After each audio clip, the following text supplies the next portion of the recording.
ਵਾਹਿਗੁਰੂ ਜੀ ਕਾ ਖਾਲਸਾ ਵਾਹਿਗੁਰੂ ਵਾਹਿਗੁਰੂ ਜੀ ਕੀ ਫਤਿਹ। परम सम्मानयोग गुरु सवारे गुरु प्यारे सत्संगी जनों, आप सारिਆਂ ਨੂੰ ਸਿੱਖ ਮਿਸ਼ਨਰੀ ਕਾਲਜ ਵੱਲੋਂ ਚੱਲ ਰਹੀ ਇਸ ਗੁਰਮਤਿ ਕਲਾਸ ਵਿੱਚ ਜੀ ਆਇਆਂ।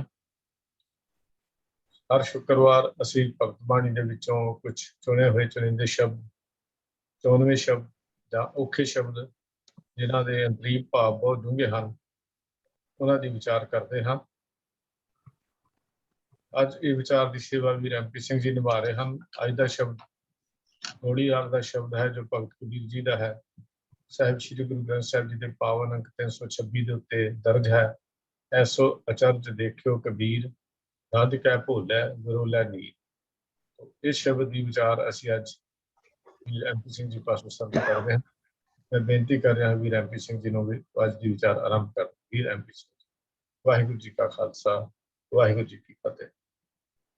ਵਾਹਿਗੁਰੂ ਜੀ ਕਾ ਖਾਲਸਾ ਵਾਹਿਗੁਰੂ ਜੀ ਕੀ ਫਤਿਹ। ਉਹ ਪਹਿਲਾਂ ਮੂਲ ਮੰਤਰ ਦਾ ਪਾਠ ਕਰ ਲਈਏ।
करता पुरख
ਜਿਵੇਂ ਆਦਿ ਨੇ ਹੁਣੇ ਰਣਜੀਤ ਸਿੰਘ ਜੀ ਪਾਸੋਂ ਸੁਣਿਆ ਕਿ ਅੱਜ ਦਾ ਜੋ ਸ਼ਬਦ ਹੈ ਉਸ ਦਾ ਆਰੰਭਕ ਅਦਾ ਹੈ ਐਸੋ ਅਚਰਜ ਦੇਖਿਓ ਕਬੀਰ।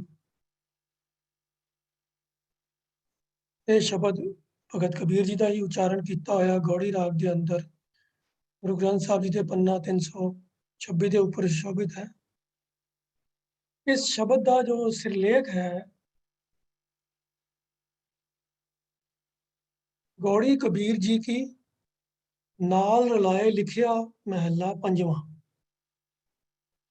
ये सारे गुरु ग्रंथ साहब जी ਦੇ ਵਿੱਚ ਇੱਕੋ ਇੱਕ ਐਸਾ ਸ਼ਬਦ ਹੈ ਜਿਹਦੇ ਉੱਪਰ ਇਸ ਤਰ੍ਹਾਂ ਦਾ ਸਿਰਲੇਖ ਮਿਲਦਾ ਹੈ। ਬਹੁਤਾਤ ਸ਼ਬਦਾਂ ਦੇ ਉੱਪਰ ਹਮੇਸ਼ਾ ਜਿਹੜਾ ਰਚਨ ਵਾਲੇ ਦਾ ਨਾਮ ਹੁੰਦਾ ਹੈ, ਗੌੜੀ ਕਬੀਰ ਜੀ ਕੀ, ਗੌੜੀ ਨਾਮਦੇਵ ਜੀ, ਇਸ ਤਰ੍ਹਾਂ ਦਾ ਸਿਰਲੇਖ ਹੋਏਗਾ ਜਾਂ ਰਾਗ ਦਾ ਨਾਮ ਹੋਏਗਾ ਤੇ ਨਾਲ ਮਹਿਲਾ ਹੋਏਗਾ ਵੀ ਗੌੜੀ ਮਹਿਲਾ ਪੰਜਵਾਂ, ਗੌੜੀ ਮਹਿਲਾ ਪਹਿਲਾ। पर ये एक बड़ा ही अनोखा सिरलेख है गौड़ी कबीर जी की ਨਾਲ ਰਲਾਏ ਲਿਖਿਆ ਮਹਲਾ ਪੰਜਵਾਂ। ਉਹ ਜੇ ਇਹਦੇ ਅਰਥ ਸਮਝਣ ਦੀ ਕੋਸ਼ਿਸ਼ ਕਰੀਏ ਤਾਂ ਇਹਦੇ ਤੋਂ ਭਾਵ ਇਹ ਸਮਝ ਆਉਂਦਾ ਹੈ ਕਿ ਭਈ ਇਹ ਸ਼ਬਦ ਗੌੜੀ ਰਾਗ ਦੇ ਅੰਦਰ ਉਚਾਰਨ ਕਬੀਰ ਜੀ ਨੇ ਕੀਤਾ ਸੀ, ਪਰ ਇਹਦੇ ਨਾਲ ਕੁਝ ਹਿੱਸਾ ਗੁਰੂ ਅਰਜਨ ਪਾਤਸ਼ਾਹ ਨੇ ਰਲਾ ਕੇ ਆਪਣੇ ਵੱਲੋਂ ਲਿਖਿਆ ਹੈ ਕਿ ਇਹ ਸ਼ਬਦ ਸੰਪੂਰਨ ਇਸ ਤਰੀਕੇ ਨਾਲ ਹੋਇਆ ਹੈ ਕਿ ਜੇ ਸ਼ਬਦ ਦੇ ਅਖੀਰ ਦੇ ਉੱਤੇ ਜਿਹੜੇ ਅੰਕ ਆਏ ਨੇ ਉਹਨਾਂ ਵੱਲ ਧਿਆਨ ਦਿੱਤਾ ਜਾਵੇ ਤਾਂ ਵੀ ਇਹ ਗੱਲ ਥੋੜੀ ਸਮਝ ਆ ਜਾਂਦੀ ਹੈ ਕਿ ਜਿੱਥੇ ਚੌਥਾ ਪਦਾ ਸਮਾਪਤ ਹੁੰਦਾ ਹੈ ਉਸ ਤੋਂ ਬਾਅਦ ਇੱਕ ਅੰਕ ਇੱਕ ਹੋਰ ਵੱਖਰਾ ਨਾਲ ਲਿਖਿਆ ਹੋਇਆ ਹੈ, ਜੋ ਇਸ ਗੱਲ ਦੀ ਸੂਚਨਾ ਦਿੰਦਾ ਹੈ ਕਿ ਜਿਹੜਾ ਇਹ ਅਖੀਰਲਾ ਪਦਾ ਹੈ ਚੌਥਾ, ਇਹ ਵੱਖਰਾ ਹੈ, ਇਹ ਇੱਕ ਨੰਬਰ ਉਹਦੇ ਵਾਸਤੇ ਆਇਆ ਹੈ। ਜਿਹੜਾ 14 ਨੰਬਰ ਅੱਗੇ ਅਖੀਰ ਇੱਕ ਤੋਂ ਬਾਅਦ 14 ਨੰਬਰ ਹੈ, ਉਹ ਹੈ ਜਿਹੜੇ ਸ਼ਬਦ ਸੀਰੀਜ਼ ਦੇ ਵਿੱਚ ਚੱਲਦੇ ਆ ਰਹੇ ਨੇ ਭਗਤ ਕਬੀਰ ਜੀ ਦਾ ਗੌੜੀ ਰਾਗ ਵਿੱਚ, ਇਹ ਕੁੱਲ 14ਵਾਂ ਸ਼ਬਦ ਹੈ। तो ਜਦੋਂ ਅਸੀਂ ਸ਼ਬਦ ਦੀ ਵਿਚਾਰ ਕਰਾਂਗੇ ਉਹਦੇ ਤੋਂ ਵੀ ਇਹ ਗੱਲ ਸਪਸ਼ਟ ਹੋ ਜਾਏਗੀ ਕਿ ਭਈ ਭਗਤ ਕਬੀਰ ਜੀ ਨੇ ਤਾਂ ਸ਼ਬਦ ਦੇ 3 ਹੀ ਪਦੇ ਉਚਾਰਨ ਕੀਤੇ ਸੀਗੇ। ਤੀਸਰੇ ਪਦੇ ਵਿੱਚ ਉਹਨਾਂ ਨੇ ਆਪਣੀ ਕਵੀ ਛਾਪ ਦੀ ਵਰਤੋਂ ਵੀ ਕਰ ਲਈ, ਪਰ ਉਸ ਤੋਂ ਬਾਅਦ ਫਿਰ ਇਹ ਜਿਹੜਾ ਚੌਥਾ ਨਾਲ ਰਲਾ ਕੇ ਚੌਥਾ ਪਦਾ ਹੈ, ਇਹ ਗੁਰੂ ਅਰਜਨ ਪਾਤਸ਼ਾਹ ਨੇ ਆਪਣੇ ਵੱਲੋਂ ਮਗਰੋਂ ਸੰਪਾਦਨਾ ਵੇਲੇ ਐਡ ਕੀਤਾ ਇਸ ਮਕਸਦ ਵਾਸਤੇ ਕਿ ਜਿਹੜਾ ਸ਼ਬਦ ਦੇ ਅੰਦਰ ਸੁਨੇਹਾ ਕਬੀਰ ਜੀ ਨੇ ਦਿੱਤਾ ਹੈ, ਜੋ ਉਹਦਾ ਕਨਕਲੂਜਨ ਦਿੱਤਾ ਹੈ ਭਗਤ ਕਬੀਰ ਜੀ ਨੇ, ਉਹਦੇ ਤੋਂ ਗੱਲ ਪੂਰੀ ਤਰ੍ਹਾਂ ਇਉਂ ਸਪਸ਼ਟ ਨਹੀਂ ਸੀ ਹੋ ਰਹੀ ਕਿ ਵੀ ਜਿਹੜੇ ਜੋ ਉਹਨਾਂ ਨੇ ਨਿਰਣਾ ਦਿੱਤਾ ਹੈ ਉਹ ਕਿਵੇਂ, ਉਹ ਗੱਲ ਬਣੀ ਕਿਵੇਂ। ਤਾਂ ਉਸ ਤੋਂ ਫਿਰ ਖੋਲ ਕੇ ਚੌਥੇ ਪਦੇ ਦੇ ਵਿੱਚ ਉਸੇ ਗੱਲ ਨੂੰ ਹੋਰ ਜ਼ਿਆਦਾ ਸਪਸ਼ਟ ਕਰਕੇ ਗੁਰੂ ਅਰਜਨ ਪਾਤਸ਼ਾਹ ਨੇ ਆਪਣੇ ਵੱਲੋਂ ਉਸੇ ਹੀ ਸੂਚਨਾ ਨੂੰ ਹੋਰ ਖੋਲ ਕੇ ਸਮਝਾਇਆ ਹੈ। ਸੋ ਸ਼ਬਦ ਦੀ ਵਿਚਾਰ ਆਰੰਭ ਕਰਨ ਤੋਂ ਪਹਿਲਾਂ ਆਓ ਇੱਕ ਵਾਰੀ ਸ਼ਬਦ ਦਾ ਗਾਇਨ ਸੁਣ ਲਈਏ।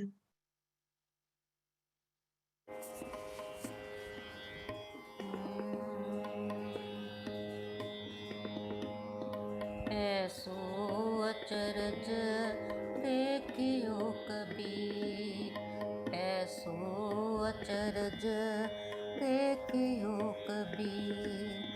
गद के फूल बिरोले नीर, गद के फूल बिरोले नीर। ऐसो अचरज देखियो कबीर, ऐसो अचरज देखियो कबीर।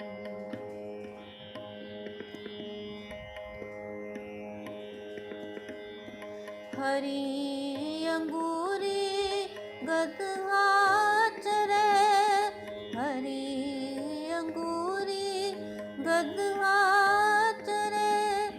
नित उठ हासे हींगे मरे, नित उठ हासे हींगे मरे।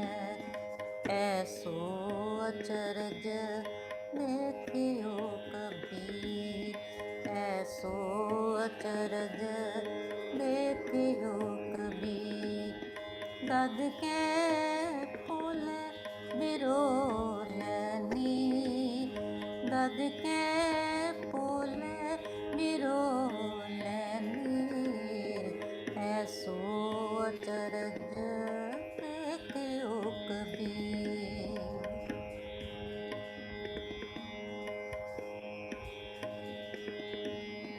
माता पैसा अमुहा जाए, माता पैसा अमुहा जाए। कुद कुद चरे रसातल पाए, कुद कुद चरे रसातल पाए। कुद कुद चरे रसातल पाए। ऐसो अचरज देखियो कबीर, गद के फूल बिरोले नीर। ऐसो अचरज देखियो कबीर।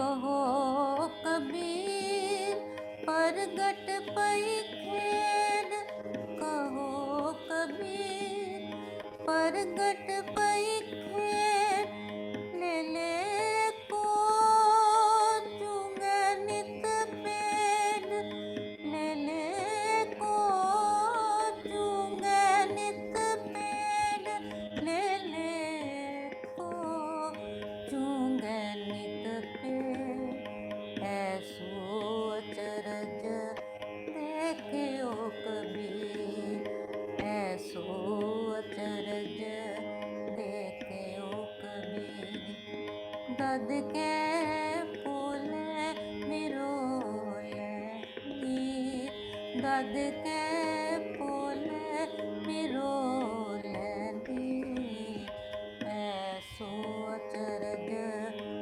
देखियो कबीर।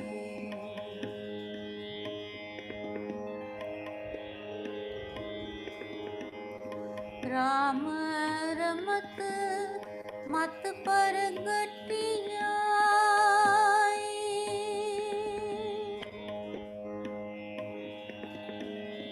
राम रमत मत प्रगटियाई, कहो कबीर गुर सोजी पाई, कहो कबीर गुर सोजी पाई, ऐसो अचरज देखियो कबीर, ऐसो अचरज देखियो कबीर, दद के फूले बिरोले नीर, दद के फूले बिरोले नीर, ऐसो अचरज देखियो कबीर, ऐसो अचरज देखियो कबीर, देखियो कबीर, देखियो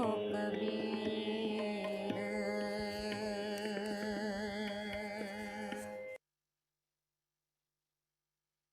ਸੋ ਜਿਵੇਂ ਆਪ ਜੀ ਨੇ ਸਕਰੀਨ ਤੇ ਦੇਖਿਆ ਹੀ ਹੈ, ਇਸ ਸ਼ਬਦ ਦਾ ਜੋ ਪਹਿਲਾ ਬੰਦ ਹੈ ਉਹ ਹੀ ਰਹਾਉ ਦਾ ਬੰਦ ਹੈ, ਜੋ ਸ਼ਬਦ ਦਾ ਮੁੱਖ ਭਾਵ ਹੈ। ਉਹ ਇਸ ਵਿੱਚ ਕਬੀਰ ਜੀ ਕਹਿ ਰਹੇ ਹਨ ਕਿ ਇਹ ਕਬੀਰ, ਮੈਂ ਇੱਕ ਅਜੀਬ ਤਮਾਸ਼ਾ ਦੇਖਿਆ, ਇੱਕ ਅਜੀਬ ਕੌਤਕ ਦੇਖਿਆ ਹੈ ਕਿ ਜੀਵ ਦਹੀਂ ਦੇ ਭੁਲੇਖੇ ਵਿੱਚ ਪਾਣੀ ਰਿੜਕੀ ਜਾ ਰਿਹਾ ਹੈ। ਹੁਣ ਸੋਚਣ ਦੀ ਗੱਲ ਇਹ ਹੈ ਕਿ ਸ਼ਬਦ ਦਾ ਮੁੱਖ ਭਾਵ ਹੈ ਤੇ ਕਬੀਰ ਜੀ ਗੱਲ ਕਰ ਰਹੇ ਨੇ ਦਹੀਂ ਰਿੜਕਣ ਤੇ ਪਾਣੀ ਰਿੜਕਣ ਦੀ। ਇਹ ਵੀ ਆਪਣੇ ਆਪ ਵਿੱਚ ਇੱਕ ਅਜੀਬ ਸਮਝਣ ਵਾਲੀ ਗੱਲ ਹੈ ਕਿ ਭਈ ਇਹਦਾ ਭਾਵ-ਅਰਥ ਕੀ ਹੈ, ਕਿਉਂਕਿ ਜੇ ਨਿਰੇ ਅੱਖਰੀ ਅਰਥ ਕਰੀਏ ਤਾਂ ਕੋਈ ਗੱਲ ਸਮਝ ਨਹੀਂ ਆਉਂਦੀ ਕਿ ਭਈ ਇਸ ਗੱਲ ਨੂੰ ਰਹਾਉ ਦੇ ਬੰਦ ਵਿੱਚ ਕਿਉਂ ਆਖਿਆ ਗਿਆ ਹੈ। ਕਬੀਰ ਜੀ ਦੇ ਸ਼ਬਦਾਂ ਵਿੱਚ ਬਹੁਤੀ ਵਾਰੀ ਇਸ ਤਰ੍ਹਾਂ ਹੀ ਹੁੰਦਾ ਹੈ ਕਿ ਜਿਹੜੇ ਉਹ ਸ਼ਬਦਾਵਲੀ ਵਰਤਦੇ ਹਨ ਉਹਨਾਂ ਦੇ ਅੰਦਰ ਭਾਵ-ਅਰਥ ਬੜੇ ਡੂੰਘੇ ਹੁੰਦੇ ਹਨ, ਉਹਨਾਂ ਨੂੰ ਸਮਝਣ ਦੀ ਲੋੜ ਹੁੰਦੀ ਹੈ। ਜੇ ਨਿਰੇ ਉਹਨਾਂ ਦੇ ਅੱਖਰੀ ਅਰਥਾਂ ਵੱਲ ਜਾਈਏ ਤਾਂ ਬੰਦਾ ਕਨਫਿਊਜ਼ ਹੋ ਕੇ ਹੀ ਰਹਿ ਜਾਏਗਾ, ਕੋਈ ਗੱਲ ਪੱਲੇ ਨਹੀਂ ਪਏਗੀ। ਤੋ ਇੱਥੇ ਜਿਹੜੀ ਗੱਲ ਹੋ ਰਹੀ ਹੈ, ਅਸੀਂ ਦਹੀਂ ਰਿੜਕਦੇ ਕਿਉਂ ਹਾਂ, ਉਹਦੇ ਵਿੱਚੋਂ ਕੁਝ ਤੱਤ ਪ੍ਰਾਪਤ ਕਰਨ ਵਾਸਤੇ, ਕੋਈ ਉੱਥੋਂ ਰਿੜਕੀਏ ਉਹਦੇ ਵਿੱਚੋਂ ਮੱਖਣ ਦੀ ਪ੍ਰਾਪਤੀ ਹੋ ਜਾਏਗੀ। ਇਹ ਆਮ ਦੁਨੀਆ 'ਚ ਲੋਕਾਂ ਦੇ ਘਰਾਂ ਦੇ 'ਚ ਵਰਤਾਰਾ ਹੈ ਔਰ ਇਹ ਬਹੁਤੇ ਘਰਾਂ ਦੇ ਵਿੱਚ ਇਹ ਕੰਮ ਹੁੰਦਾ ਹੀ ਆਇਆ ਹੈ ਔਰ ਇਹ ਸਾਰੇ ਲੋਕ ਇਸ ਗੱਲ ਨੂੰ ਸਮਝਦੇ ਵੀ ਹਨ ਕਿ ਭਈ ਪਾਣੀ ਨੂੰ ਜੇ ਉਵੇਂ ਹੀ ਰਿੜਕਿਆ ਜਾਵੇ ਜਿਵੇਂ ਦਹੀਂ ਨੂੰ ਰਿੜਕਿਆ ਜਾਂਦਾ ਹੈ ਤੇ ਪਾਣੀ ਵਿੱਚੋਂ ਤਾਂ ਕੁਝ ਨਿਕਲਦਾ ਨਹੀਂ ਹੈ। ਦਹੀਂ ਦੇ ਵਿੱਚੋਂ ਤਾਂ ਇਹ ਹੈ ਕਿ ਚਲੋ ਜਿਹੜਾ ਮੱਖਣ ਦਾ ਫੈਟ ਹੁੰਦਾ ਹੈ ਉਹ ਆਪਣੇ ਤਰੀਕੇ ਦੇ ਨਾਲ ਵੱਖਰਾ, ਇੱਕ ਤਰੀਕੇ ਦੇ ਨਾਲ ਇਮਲਸ਼ਨ ਦੇ ਟਾਈਪ ਉਹਦੇ ਲਿਕੁਇਡ ਦੇ ਵਿੱਚ ਰਲਿਆ ਹੁੰਦਾ ਹੈ। ਰਿੜਕਣ ਦੇ ਨਾਲ ਉਹ ਇੱਕ ਪਾਸੇ ਫੈਟ ਇਕੱਠਾ ਹੋ ਜਾਂਦਾ ਹੈ, ਜਿਹੜਾ ਦੂਜਾ ਹਲਕਾ ਪਾਣੀ ਹੁੰਦਾ ਉਹ ਅਲੱਗ ਹੋ ਜਾਂਦਾ ਹੈ। ਪਰ ਪਾਣੀ ਤਾਂ ਸਾਰਾ ਇੱਕੋ ਜਿਹਾ ਯੂਨੀਫਾਰਮ ਹੀ ਹੁੰਦਾ ਹੈ, ਉਹਦੇ ਦੇ ਅੰਦਰ ਕੁਝ ਫਰਕ, ਕੁਝ ਵੱਖਰੇ ਹੋਣ ਵਾਲੀ ਚੀਜ਼ ਹੁੰਦੀ ਨਹੀਂ ਹੈ। ਤੇ ਕੋਈ ਪਾਣੀ ਨੂੰ ਭਲਾ ਕਿਉਂ ਰਿੜਕੇਗਾ? ਕੋਈ ਅੰਤਰੀਵ ਭਾਵ ਨੂੰ ਸਮਝਣ ਦੀ ਲੋੜ ਹੈ। ਇਹ ਜੋ ਪਾਣੀ ਰਿੜਕਣ ਦੀ ਗੱਲ ਹੈ, ਗੁਰਬਾਣੀ ਵਿੱਚ ਗੁਰੂ ਅਰਜਨ ਪਾਤਸ਼ਾਹ ਨੇ ਵੀ ਇੱਕ ਸ਼ਬਦ ਵਿੱਚ ਆਪਣੇ ਇਸ ਅਲੰਕਾਰ ਨੂੰ ਵਰਤਿਆ ਹੈ। ਸੂਹੀ ਰਾਗ ਦੇ ਅੰਦਰ ਗੁਰੂ ਅਰਜਨ ਪਾਤਸ਼ਾਹ ਫਰਮਾਉਂਦੇ ਹਨ, ਘਰ ਮੈਂ ਠਾਕੁਰ ਨਦਰ ਨਾ ਆਵੈ, ਗਲ ਮੈਂ ਪਾਹਨ ਲੈ ਲਟਕਾਵੈ, ਭਰਮੇ ਭੂਲਾ ਸਾਕਤ ਫਿਰਤਾ, ਨੀਰ ਬਿਰੋਲਾ ਖਪ ਖਪ ਮਰਤਾ। ਉੱਥੇ ਵੀ ਇਹ ਰਾਹੋਂ ਦਾ ਬੰਦ ਹੈ। ਉੱਥੇ ਗੁਰੂ ਅਰਜਨ ਪਾਤਸ਼ਾਹ ਕਹਿੰਦੇ ਨੇ ਕਿ ਭਰਮੇ ਭੂਲਾ ਸਾਕਤ ਫਿਰਤਾ, ਨੀਰ ਬਿਰੋਲਾ ਖਪ ਖਪ ਮਰਤਾ। ਤੇ ਫਿਰ ਅਗਲੇ ਪਦੇ ਚ ਗੱਲ ਥੋੜੀ ਹੋਰ ਸਪਸ਼ਟ ਹੋ ਜਾਂਦੀ ਹੈ, ਜਿਸ ਪਾਹਨ ਕੋ ਠਾकुर कहता वो पाहन लै उसको डुबता। तो इस शब्द ਨੂੰ ਪੜ੍ਹੀਏ ਤੇ ਥੋੜਾ ਅੰਦਾਜ਼ਾ ਸਾਨੂੰ ਹੋ ਜਾਂਦਾ ਹੈ ਕਿ ਨੀਰ ਬਿਰੋਲੇ ਦੀ ਜਿਹੜੀ ਤੁਲਨਾ ਹੈ ਉਹ ਐਸੇ ਕੰਮ ਨਾਲ ਕੀਤੀ ਗਈ ਹੈ ਜਿਸ ਕੰਮ ਚੋਂ ਕੁਝ ਨਤੀਜਾ ਹੱਥ 'ਚ ਆਉਂਦਾ ਨਹੀਂ ਹੈ।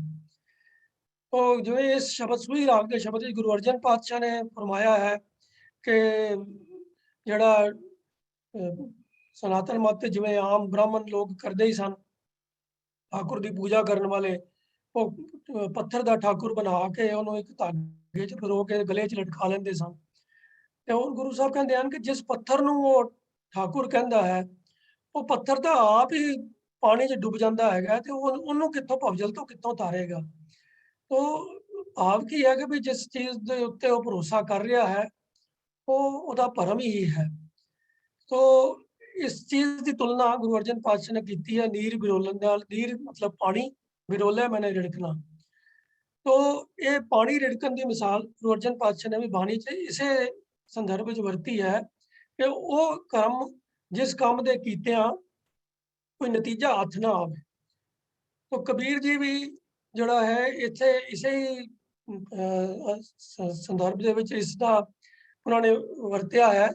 पर सोचण की गल है कि सियाणा सूझवान मनुख आखिर पानी रिड़कदा क्यों है।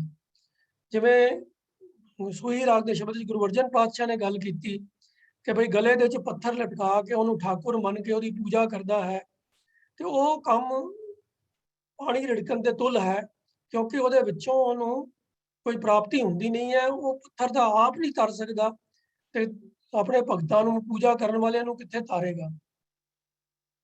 तो फिर ये कुछ सोचने वाली गल है कि बंदा ऐसे काम करता ही क्यों है, वो जे काम क्यों करता है जिन्हां दे विचों कोई नतीजा नज़र नहीं आता। देखो शुरू में पहली बारी कोई बंदा गलती करे समझ आ सकती है कि भाई उन्होंने पूरी समझ नहीं सी, नॉलेज नहीं सी, पर एक बारी कर लिया पता लग गया कि भाई नहीं ये काम व्यर्थ है, इनू करके ते विचों कुछ लाभ नहीं हुंदा, तो फिर दोबारा करे, फिर अगों ओदी अगली पीढ़ी भी करे, फिर उस तो अगली पीढ़ी भी करे, ते लगातार सैकड़े हज़ारों साल बंदा वही काम करता रहे। तो सोचना पैंदा है कि भाई जिस इंसान नूं इस धरती का सिकदार कहा जाता है, सारी दुनिया तो उत्तम जूनी का मालक कहा जाता है, जिस इंसान नूं वो मनुख आकर इहो जिहे काम करता क्यों है।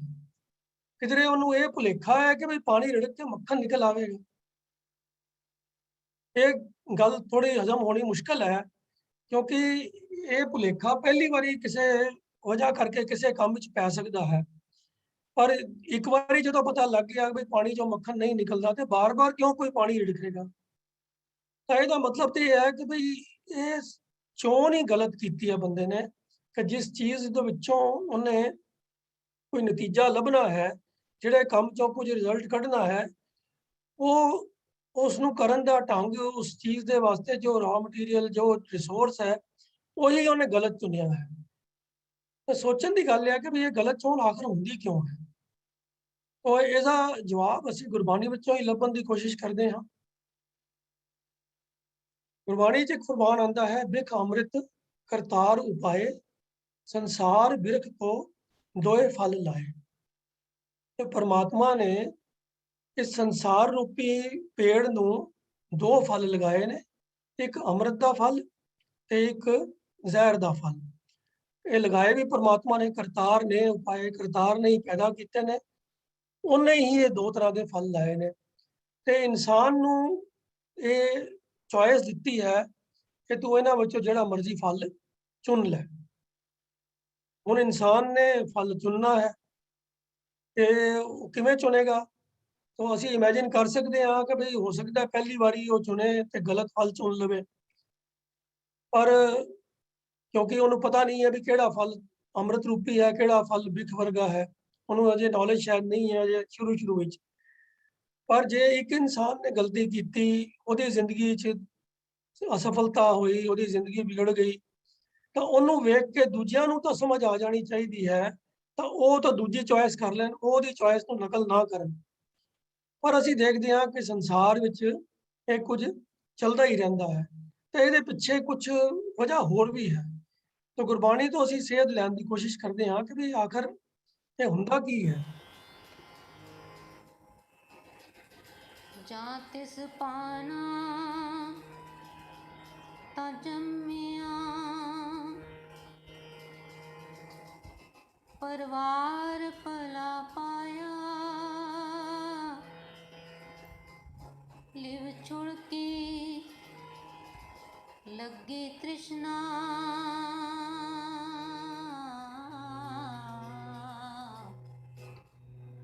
ਮਾਇਆ ਅਮਰ ਵਰਤਾਇਆ। ਇਹ ਮਾਇਆ ਜਿਤ ਹਰ ਵਿਸਰੈ, ਮੋਹ ਉਪਜੈ ਪਾਉ ਦੂਜਾ ਲਾਇਆ। ਕਹੈ ਨਾਨਕ ਗੁਰ ਪ੍ਰਸਾਦੀ, ਜਿਨਾ ਲਿਵ ਲਾਗੀ, ਤਿਨੀ ਵਿਚੇ ਮਾਇਆ ਪਾਇਆ,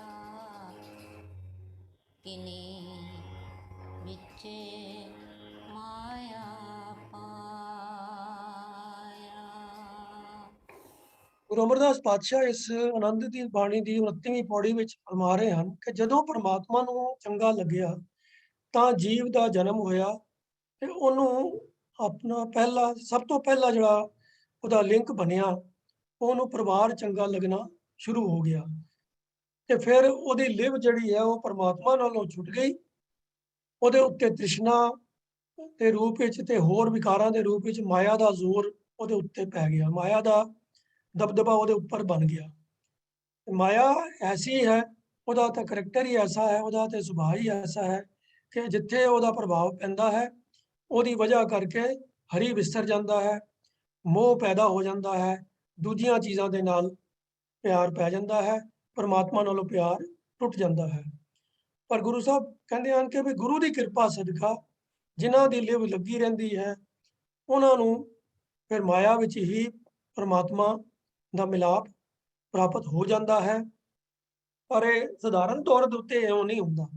ਜਿਨ੍ਹਾਂ ਦੇ ਉੱਤੇ ਗੁਰੂ ਦੀ ਕਿਰਪਾ ਹੁੰਦੀ ਹੈ, ਜਿਹੜੇ ਗੁਰੂ ਦੀ ਸ਼ਰਨ 'ਚ ਹੁੰਦੇ ਹਨ, ਉਹਨਾਂ ਦੀ ਹੀ ਲਿਵ ਪਰਮਾਤਮਾ ਨਾਲ ਲੱਗੀ ਰਹਿੰਦੀ ਹੈ। ਨਹੀਂ ਤਾਂ ਬਾਕੀਆਂ ਦਾ ਤੇ ਜੋ ਅਵਸਥਾ ਹੈ, ਉਹਨਾਂ ਨੇ ਉੱਪਰ ਜਿਵੇਂ ਬਿਆਨ ਕੀਤੀ ਹੈ ਕਿ ਲਿਵ ਛੁੜਕੀ ਲੱਗੀ ਤ੍ਰਿਸ਼ਨਾ, ਮਾਇਆ ਅਮਰ ਵਰਤਾਇਆ। ਤਾਂ ਇਹ ਵਰਤਾਰਾ ਜਨਮ ਤੋਂ ਹੀ ਜੀਵ ਦੇ ਨਾਲ ਹੋ ਜਾਂਦਾ ਹੈ, ਵਾਪਰ ਜਾਂਦਾ ਹੈ। ਤਾਂ ਬਹੁਤਾਤ ਵਿੱਚ ਜਿਹੜੇ ਜੀਵ ਹਨ, ਜਨਮ ਤੋਂ ਹੀ ਮਾਇਆ ਦਾ ਉਹਨਾਂ ਦੇ ਉੱਤੇ ਪ੍ਰਭਾਵ ਪੈ ਜਾਂਦਾ ਹੈ, ਤੇ ਫਿਰ ਮਾਇਆ ਨਾਲ ਪਿਆਰ ਪੈ ਜਾਂਦਾ ਹੈ, ਪਰਮਾਤਮਾ ਨਾਲੋਂ ਲਿਵ ਟੁੱਟ ਜਾਂਦੀ ਹੈ। ਤੋ ਇਹ ਜਿਹੜਾ ਬਿਖ ਅੰਮ੍ਰਿਤ ਕਰਤਾਰ ਉਪਾਏ, ਸੰਸਾਰ ਬਿਰਖ ਕੋ ਦੋਏ ਫਲ ਲਾਏ, ਇਹ ਕੀਤੇ ਵੀ ਪਰਮਾਤਮਾ ਨਹੀਂ ਸਨ। ਆਪੇ ਕਰਤਾ ਕਰੇ ਕਰਾਏ, ਜੋ ਤਿਸ ਭਾਵੈ ਤਿਸੈ ਖਵਾਏ। ਤੋ ਇਹ ਬਿਖ ਔਰ ਅੰਮ੍ਰਿਤ ਜਿਹੜੇ ਫਲ ਨੇ, ਇਹ ਬਿਖ ਫਲ ਹੈ ਮਾਇਆ ਦਾ ਫਲ, ਅੰਮ੍ਰਿਤ ਫਲ ਹੈ ਹਰੀ ਦੀ ਯਾਦ ਦਾ ਫਲ, ਨਾਮ ਦਾ ਫਲ। ਉਹ ਹੁਣ ਗੁਰੂ ਸਾਹਿਬ ਸਪਸ਼ਟ ਕਹਿ ਰਹੇ ਹਨ ਕਿ ਜੋ ਤਿਸ ਭਾਵੈ ਤਿਸੈ ਖਵਾਏ। ਇਹ ਕਰਤੇ ਦਾ ਆਪਣਾ ਹੀ ਇੱਕ ਅਚਰਜ ਕੌਤਕ ਹੈ ਕਿ ਜਨਮ ਤੋਂ ਹੀ ਜੀਵ ਦੇ ਉੱਤੇ ਮਾਇਆ ਦਾ ਪ੍ਰਭਾਵ ਪੈਂਦਾ ਹੈ, ਪਰ ਕੋਈ ਵਿਰਲੇ ਹਨ ਜਿਹੜੇ ਜੀਵ ਇਸ ਮਾਇਆ ਦੇ ਪ੍ਰਭਾਵ ਤੋਂ ਬਚ ਜਾਂਦੇ ਹਨ, ਜਿਨ੍ਹਾਂ ਦੀ ਲਿਵ ਲੱਗੀ ਰਹਿੰਦੀ ਹੈ ਪਰਮਾਤਮਾ ਦੇ ਨਾਮ ਦੇ ਨਾਲ। ਜਾਂ ਫਿਰ ਜਿਹੜੇ ਸੋਝੀ ਆਉਣ ਤੇ ਗੁਰੂ ਦੀ ਸ਼ਰਨ ਵਿੱਚ ਪੈ ਜਾਂਦੇ ਨੇ, ਤਾਂ ਉਹਨਾਂ ਨੂੰ ਇਹ ਪਹਿਚਾਨ ਹੋ ਜਾਂਦੀ ਹੈ ਕਿ ਬਿਖ ਫਲ ਕਿਹੜਾ ਹੈ ਤੇ ਅੰਮ੍ਰਿਤ ਫਲ ਕਿਹੜਾ ਹੈ। ਨਹੀਂ ਤਾਂ ਬਹੁਤਾਤ ਵਿੱਚ ਤਾਂ ਇਨਸਾਨ ਜਿਹੜਾ ਹੈ ਉਹ ਮਾਇਆ ਦੇ ਨਾਲ ਹੀ ਜੁੜੇ ਰਹਿੰਦਾ ਹੈ, ਜਿਹੜਾ ਕਿ ਬਿਖ ਫਲ ਹੈ, ਤੇ ਨਾਮ ਤੋਂ ਟੁੱਟਾ ਰਹਿੰਦਾ ਹੈ, ਜੋ ਕਿ ਅੰਮ੍ਰਿਤ ਫਲ ਹੈ। ਤੋ ਪਰਮਾਤਮਾ ਦਾ ਤਾਂ ਅਟਲ ਨਿਯਮ ਹੈ ਕਿ ਜਿਹੋ ਜਿਹੇ ਕਰਮ ਕੋਈ ਕਰਦਾ ਹੈ, ਉਹ ਜਿਹੇ ਕਰਮਾਂ ਦਾ ਅਸਰ ਉਹਦੇ ਮਨ ਚਿੱਤ ਦੇ ਉੱਤੇ ਉਕਰ ਜਾਂਦਾ ਹੈ। ਉਹ ਸੰਸਕਾਰ ਉਸਦੇ ਅੰਦਰ ਬਣ ਜਾਂਦੇ ਹਨ ਔਰ ਉਹ ਹੀ ਸੰਸਕਾਰ ਉਹਦੇ ਨਾਲ ਚੱਲਦੇ ਹਨ। ਇਹ ਕੰਮ ਜਨਮਾਂ ਜਨਮਾਂਤਰਾਂ ਤੱਕ ਚੱਲਦਾ ਰਹਿੰਦਾ ਹੈ। ਤਾਂ ਜੋ ਕਈ ਵਾਰੀ ਇਹ ਵੀ ਪੂਰਬਲੇ ਕਰਮਾਂ ਦੀ ਗੱਲ ਆਉਂਦੀ ਹੈ, ਤਾਂ ਜੇ ਜਨਮ ਤੋਂ ਹੀ ਕੋਈ ਮਾਇਆ ਵਾਲੇ ਪਾਸੇ ਜ਼ਿਆਦਾ ਖਿੱਚ ਰੱਖਦਾ ਹੈ, ਨਾਮ ਵਾਲੇ ਪਾਸੇ ਖਿੱਚ ਨਹੀਂ ਰੱਖਦਾ, ਤਾਂ ਇਹਦੇ ਵਿੱਚ ਉਹਦੇ ਪੁਰਾਣੇ ਕੀਤੇ ਹੋਏ ਸੰਸਕਾਰਾਂ ਦਾ ਅਸਰ ਵੀ ਕੰਮ ਕਰਦਾ ਹੈ, ਉਹਨਾਂ ਦਾ ਫਲ ਵੀ ਕੰਮ ਕਰਦਾ ਹੈ। ਕੋਈ ਵਿਰਲੇ ਹੁੰਦੇ ਹਨ ਜਿਨ੍ਹਾਂ ਦੇ ਸੰਸਕਾਰ ਪੁਰਾਣੇ ਚੰਗੇ ਨਾਲ ਹੁੰਦੇ ਹਨ ਤੇ ਉਹ ਬਚਪਨ ਤੋਂ ਹੀ ਨਾਮ ਦੇ ਨਾਲ ਜੁੜ ਜਾਂਦੇ ਹਨ ਤੇ ਮਾਇਆ ਦੀ ਪਕੜ ਤੋਂ ਬਚ ਜਾਂਦੇ ਹਨ। ਸੋ ਬਿਖ ਦਾ ਫਲ ਚੁਣਨ ਕਰਕੇ ਮਨੁੱਖ ਨੂੰ ਇਹ ਭੁਲੇਖਾ ਪੈ ਜਾਂਦਾ ਹੈ ਕਿ ਉਸਦੇ ਜੀਵਨ ਦਾ ਮਕਸਦ ਹੀ ਮਾਇਆ ਦੇ ਰਸਾਂ ਨੂੰ ਮਾਨਣਾ ਹੈ। ਫਿਰ ਉਹਦਾ ਧਿਆਨ ਜਾਂਦਾ ਹੀ ਨਹੀਂ ਹੈ ਕਿ ਪ੍ਰਭੂ ਦੇ ਸਿਫਤ ਸਲਾਹ ਦੇ ਨਾਲ ਜੁੜਨਾ ਹੈ, ਕੋਈ ਪ੍ਰਭੂ ਦੇ ਨਾਮ ਦੇ ਨਾਲ ਜੁੜਨਾ ਹੈ। तो अपनी जिंदगी का मनोरथ, जिंदगी का जो सारा पर्पज है वो यही समझता है कि भाई ये माया मेरी बड़ी प्यारी चीज़ है, यही मेरे नाल रहनी चाहिए है। तो ਇਹਦੇ ਹੀ ਰਸਾਂ ਨੂੰ ਮਾਨਣ ਦੇ ਵਾਸਤੇ ਉਹ ਸਾਰੀ ਜ਼ਿੰਦਗੀ ਯਤਨ ਕਰਦਾ ਰਹਿੰਦਾ ਹੈ। ਉਹਨੂੰ ਉਮੀਦ ਹੁੰਦੀ ਹੈ ਕਿ ਇਹਦੇ ਵਿੱਚੋਂ ਹੀ ਮੈਨੂੰ ਕੁਝ ਨਾ ਕੁਝ ਚੰਗਾ ਲੱਭੇਗਾ। तो ਇਸ ਮਾਇਆ ਦੇ ਰਸਾਂ ਨੂੰ ਮਾਨਣ ਵਾਸਤੇ ਉਹ ਜ਼ਿੰਦਗੀ ਦੇ ਵਿੱਚ ਕਈ ਚੀਜ਼ਾਂ ਦੀ ਪ੍ਰਾਪਤੀ ਕਰਨ ਦੀ ਕੋਸ਼ਿਸ਼ ਕਰਦਾ ਰਹਿੰਦਾ ਹੈ, ਲੰਮੀ ਉਮਰ ਭੋਗਣੀ ਚਾਹੁੰਦਾ ਹੈ, ਆਪਣੀ ਜ਼ਰੂਰਤ ਤੋਂ ਵੀ ਜ਼ਿਆਦਾ ਧਨ ਇਕੱਠਾ ਕਰਨਾ ਚਾਹੁੰਦਾ ਹੈ, ਆਪਣੇ ਸਰੀਰ ਨਾਲ ਉਹਦਾ ਮੋਹ ਪੈ ਜਾਂਦਾ ਹੈ ਤੇ ਉਹ ਸੋਹਣਾ ਤੇ ਸੁਡੌਲ ਸਰੀਰ ਬਣਾ ਕੇ ਰੱਖਣਾ ਚਾਹੁੰਦਾ ਹੈ, ਚੰਗਾ ਤੇ ਸੋਹਣਾ ਜੀਵਨ ਸਾਥੀ ਲੱਭਦਾ ਹੈ, ਫਿਰ ਆਪਣੇ ਸੁੱਖ ਆਰਾਮ ਵਾਸਤੇ ਵਧੇਰੇ ਜ਼ਮੀਨ ਤੇ ਜਾਇਦਾਦ ਇਕੱਠੀ ਕਰਨੀ ਚਾਹੁੰਦਾ ਹੈ।